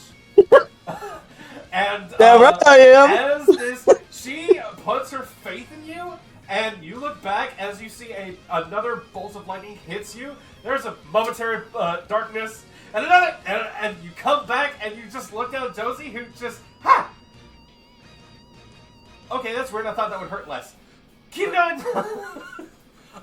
She looks at you, and just goes, I don't know what just happened. Thank you, and you're good. She takes 1 point. The creature in front of you takes 2 points of damage. The thing that has been moseying its way in Ed's direction takes another truckload of damage. It's not having a great time after its big show. That is going to bring us to Iria. Boss edge out. Aiming the bow at the big scorpion guy, she'll stop and just say, "And it's your friend. Do you want him?" I just want to be done with this guy. Like, he keeps buying us. I have no idea what he's doing. I don't even give a shit enough to kill him. Like, whatever. Okay. Can he take? Over the tablets. Can he take a? Can he take like a vicious Focus. mockery, like a psychic damage from that? Okay, can focus finally hear action, this. lethal damage on the big scorpion guy He's here again. now. That's true. Honestly, He can hear now. I'm very happy for this reaction. This is totally deserved. Okay, so advantage 2 again. Yeah, got it. That's a 19 on the die. Oh no! Oh no! 40. Iria. As you draw the bow back, you focus. You inhale. Exhale. And time slows. And out of the corner of your eye, you see lightning crawling through the air. You have all the time you need to place your shot. And as it picks end up in the air, slow motion, you hear, "I'll teach you about my..." Exposes a certain point right under the neck. It would be really stupid if a common vital point on a creature was put into a machine, wouldn't it? Bad. A small exhaust hole on a battle station type thing. There is a soft point where the plates don't meet right as the head goes upwards. And that's a really good shot, and there's got to be some juicy bits in there. Shot goes. The arrow finds its mark, punches upwards, and twists in the impact and implants itself into its head. And you watch as one of the eyes cracks, flickers, and the color starts to drain out of it as it... The claws release you as it begins to fall down. Now, question.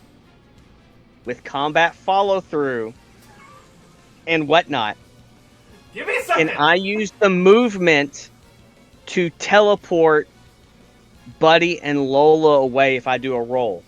You know what? Yeah, roll for the teleport. Okay. We'll say this is multi-targeted, sort Okay. of thing. Because if it was just one, I wouldn't have to Are roll. you in range? You're kind of not in range, but I'm gonna allow it just this once. Okay. So that was movement.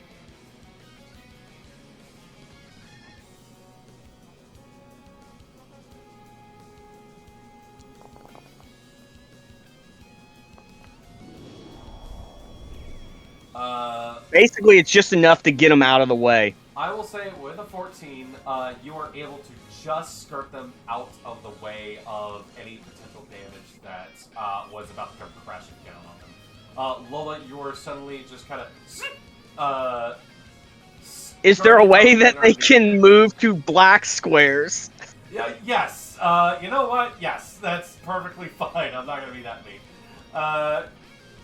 Quick little slide. You see this construct, this behemoth, fall down onto the ground and start to go limp. The tail comes downwards. Buddy is happy to be where he is. Although you do see he looks up as the tail comes swinging down in his direction.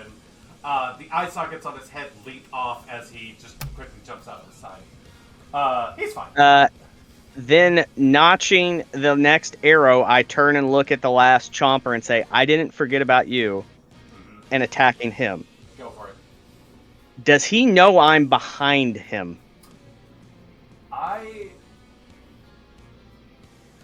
Roll agility for me. Okay. Then we'll see. Because this basically is just if it's a lethal strike. That beats a 13 lethal strike. Okay. Go ahead for it. Okay, so this is going to be advantage 1.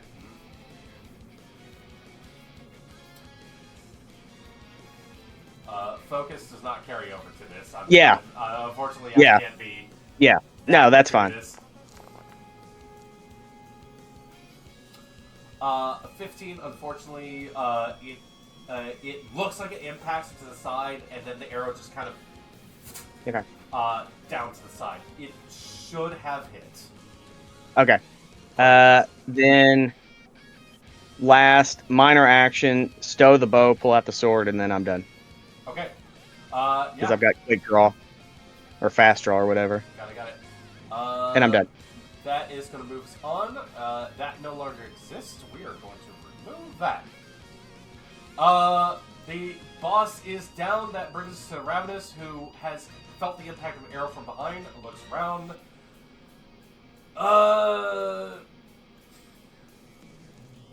Is going to roll something if it rolls high. Otherwise, I'll ask you guys.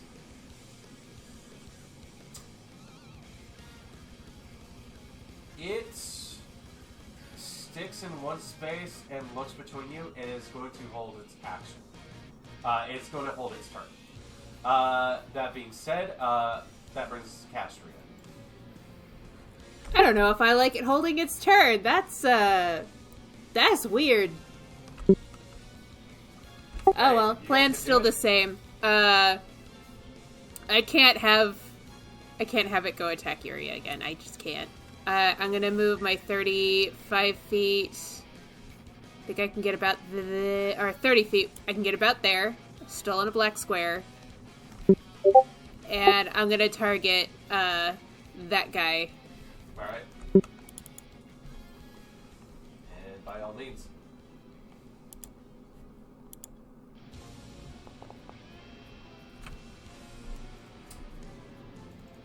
A 21 does absolutely hit. I believe that was a 21? Yeah. Yep. That laces across its side.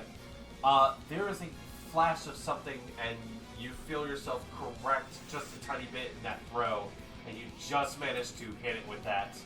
This thing, there is something very wrong with it, but as you manage to land that strike, you see it snarl, looks in your direction. What you just did not trigger whatever it was doing. So, that being said, any other minor action? Would it be a minor action to just flick some more of my blood around? Just you as said to to distract it? Yeah. Yeah, go ahead. I would say, pick your attribute to roll provoked, and we'll go for it. Pick any? Let's see here. Provoked is agility, deception, influence, might, presence. Pick one. I'm gonna try agility. Okay. Works for me. And that's versus his resolve? Yes. Okay. This thing looks towards you as you flick this blade out. And despite it having other things in mind, yeah, you get its attention. These things are, as we've learned before, are not immune to provoked. You absolutely have its attention as you see there is a bit of conflict in its face as you pull. That's what I wanted. I wanted it to be conflicted and confused. Very saucy. Yeah. Puddle, you are up next as Right. grabs the attention of the other one. So I've been reading the rules. Oh, have you now? Oh no. Yeah, so ranged attacks technically are disadvantaged in melee. Extraordinary attacks have to be a ranged attack. Area attacks count as a ranged attack unless they include an adjacent square. I'm in an adjacent square to the guy in front of me. Yeah. So I'm going to do just one technical AoE attack of a 10-foot line centered on myself going towards the creature. It's disadvantage 1 from that, but that cancels out from my paintbrush or my multi-attack specialist. So I got an idea. I trust. So you're hitting yourself. Okay. I'm gonna say. I didn't say that. I didn't say that. Well. It's centered on me. I have area manipulation. No, you fucker. I don't take any damage from this. It's still targeting my space, it just doesn't do any damage in that space. Alright, go for it. So, just counting this up, make sure I have it right. We'll say multi-target attack specialist removes the disadvantage, so it's a flat roll. Battle Trance gives me advantage 1. Paintbrush gives me advantage 2. I'm bolstered advantage 3. I'm going to focus action advantage 4. And I have the help action advantage 5. Yeah. Rolling at attribute 6. Yeah, swing away. Okay. I can try to have it all right here. Puddle's big day. Jesus. Still just an 18 with all of that. 18? Not a single dice explosion. Nah. However, I will go ahead and let you know this. This thing has been severely injured with everything that's been going on. And as you are including yourself with this, yeah, I'm gonna roll. I'm gonna give it a chance. It technically did not meet its guard, but yeah, unfortunately, making sure that it did not hit you as well. This is a close range flashbang action that's happening here. You're not able to hit it as well. Can I success with a twist it and take the damage for myself? Sure. What's your toughness? My toughness or my guard? Is your toughness higher than your... I forgot. My toughness is a 19. Alright. Tell you what. Because success with a twist has to provide some sort of drawback. I'll take it. You're not going to take the damage. Josie is. Josie. Yep. I'm sorry, Josie. Yeah, it's fine. For the flavor of the attack, everyone has talked about how lightning, electricity, and water mix too well, but there's actually a creature that Puddle has observed that does it just right.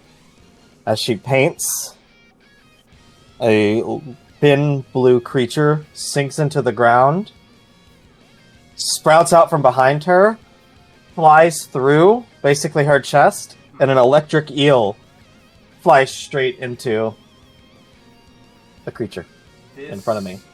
Form shoots through you and impales through this thing. With success with a twist, you're going to deal 3 points of damage. And that is enough to put a hole through it. As it arcs, you see electricity course off of its fangs, canines, molars, every single thing.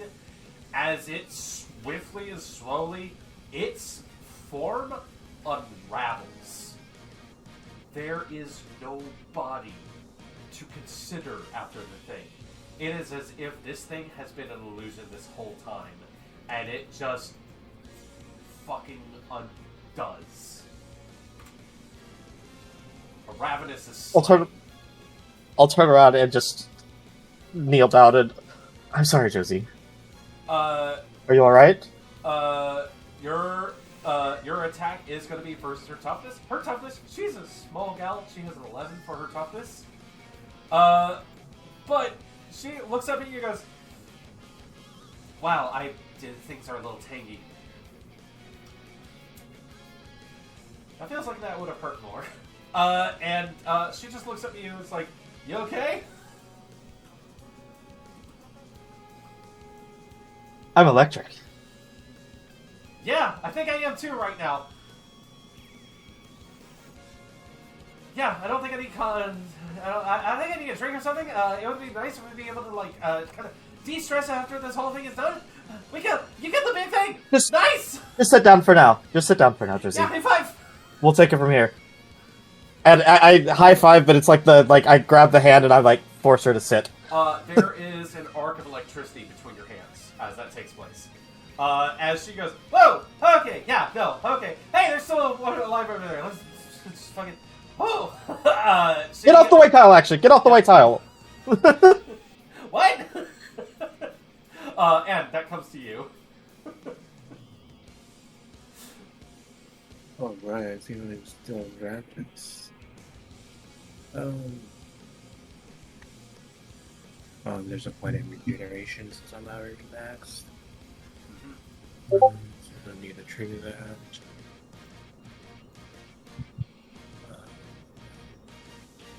I'm just gonna shoot him. There's nothing much. You got it. I do this. Advantage 1. With the gun? Yeah, it's agility, moisture. You got it. Did it go through? Agility bolstered, you whip around, this thing still snarling, turns and looks in your direction. I don't know.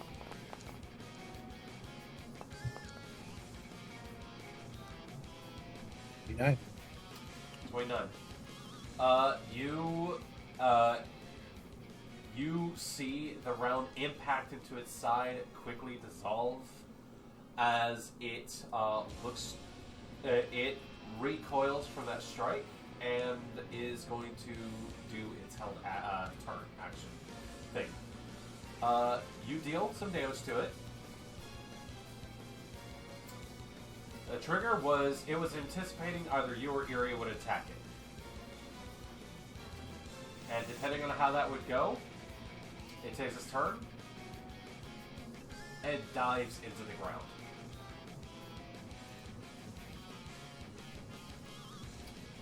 It disappears from sight.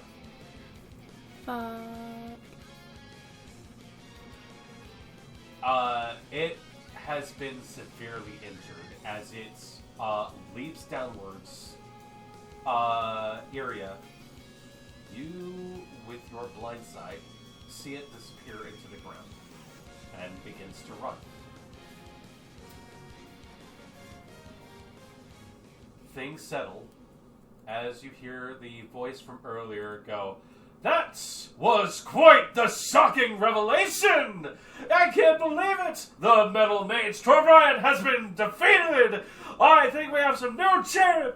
Some new term! Some new term! Some new term!" The voice slows. Iria, you see something begin to appear.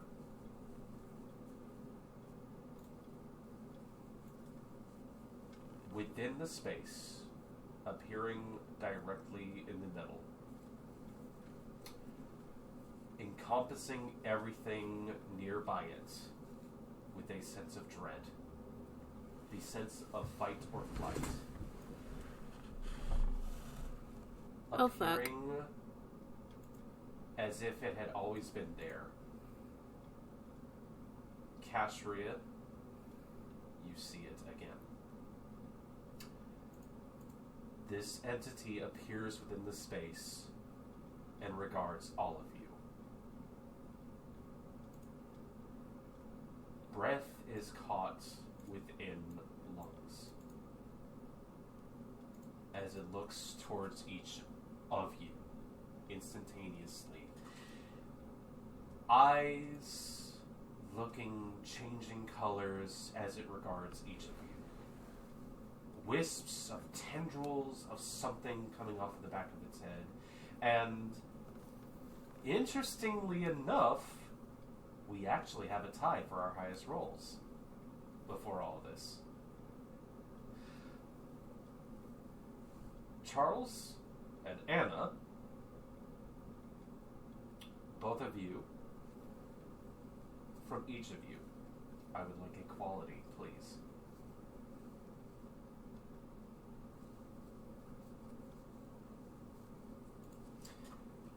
Oh no. Oh no.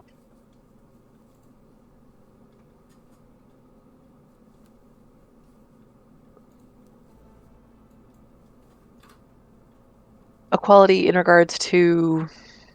A quality for the one who has found the way.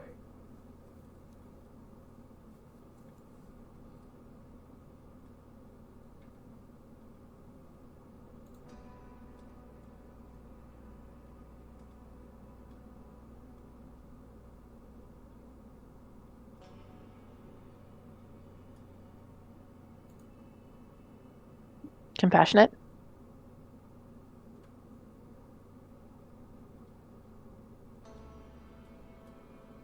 There is not an air of malice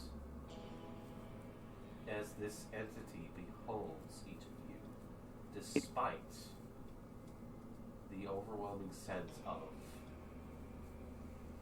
it could kill all of you and unmake you at this moment. But there is a tinge of something in there. Charles, do you have a quality in mind? I don't, but Anne does. Finally, for once, for somebody to like her instead of all up on the haterade. You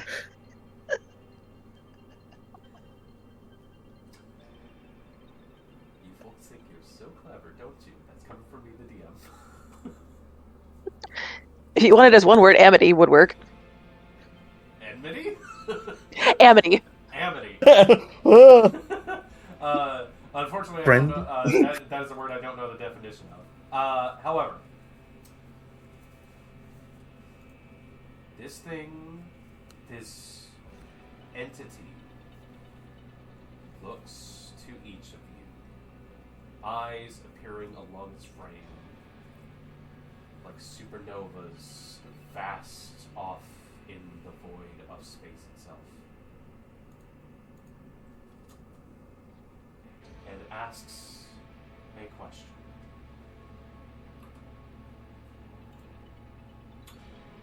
This thing would already cooperate with me. Ah.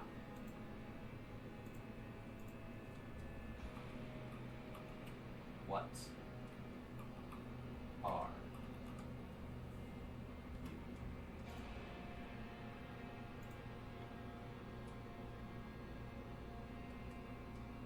There is no air to respond.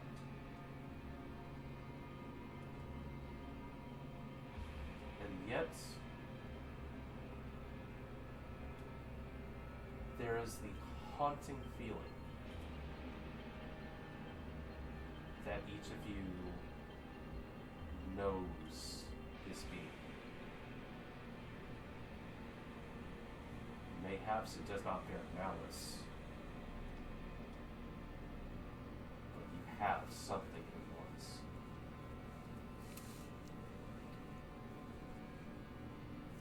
It raises a hand, or an appendage, something that maybe your mind tells you is a hand,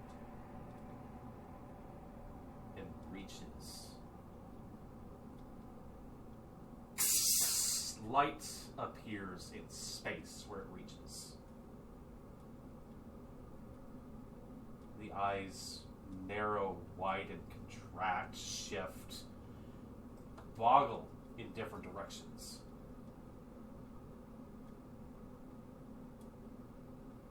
Truth blessed. And as it echoes those words into the space,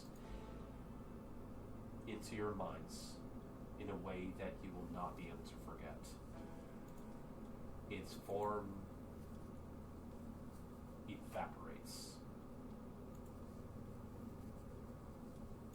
with the sound of a roar. The words linger within the space, but even those eventually fade.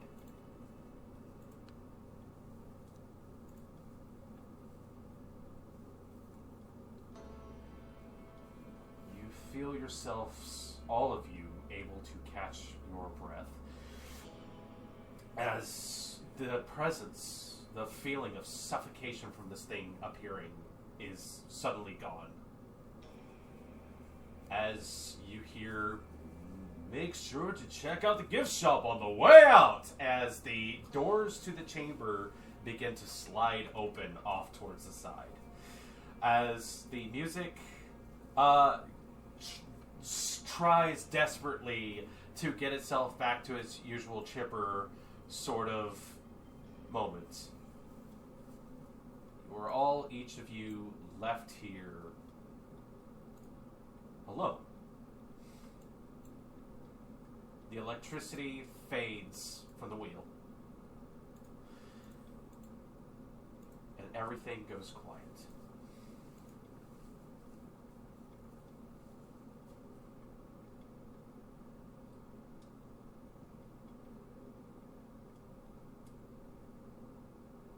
The Greganon lies defeated. And more than that, whatever these interlopers are, have definitely taken a black eye from your response. Congratulations, guys. We will go ahead and end the session here. Well done, all of you.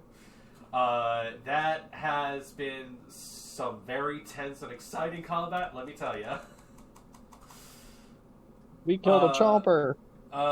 You have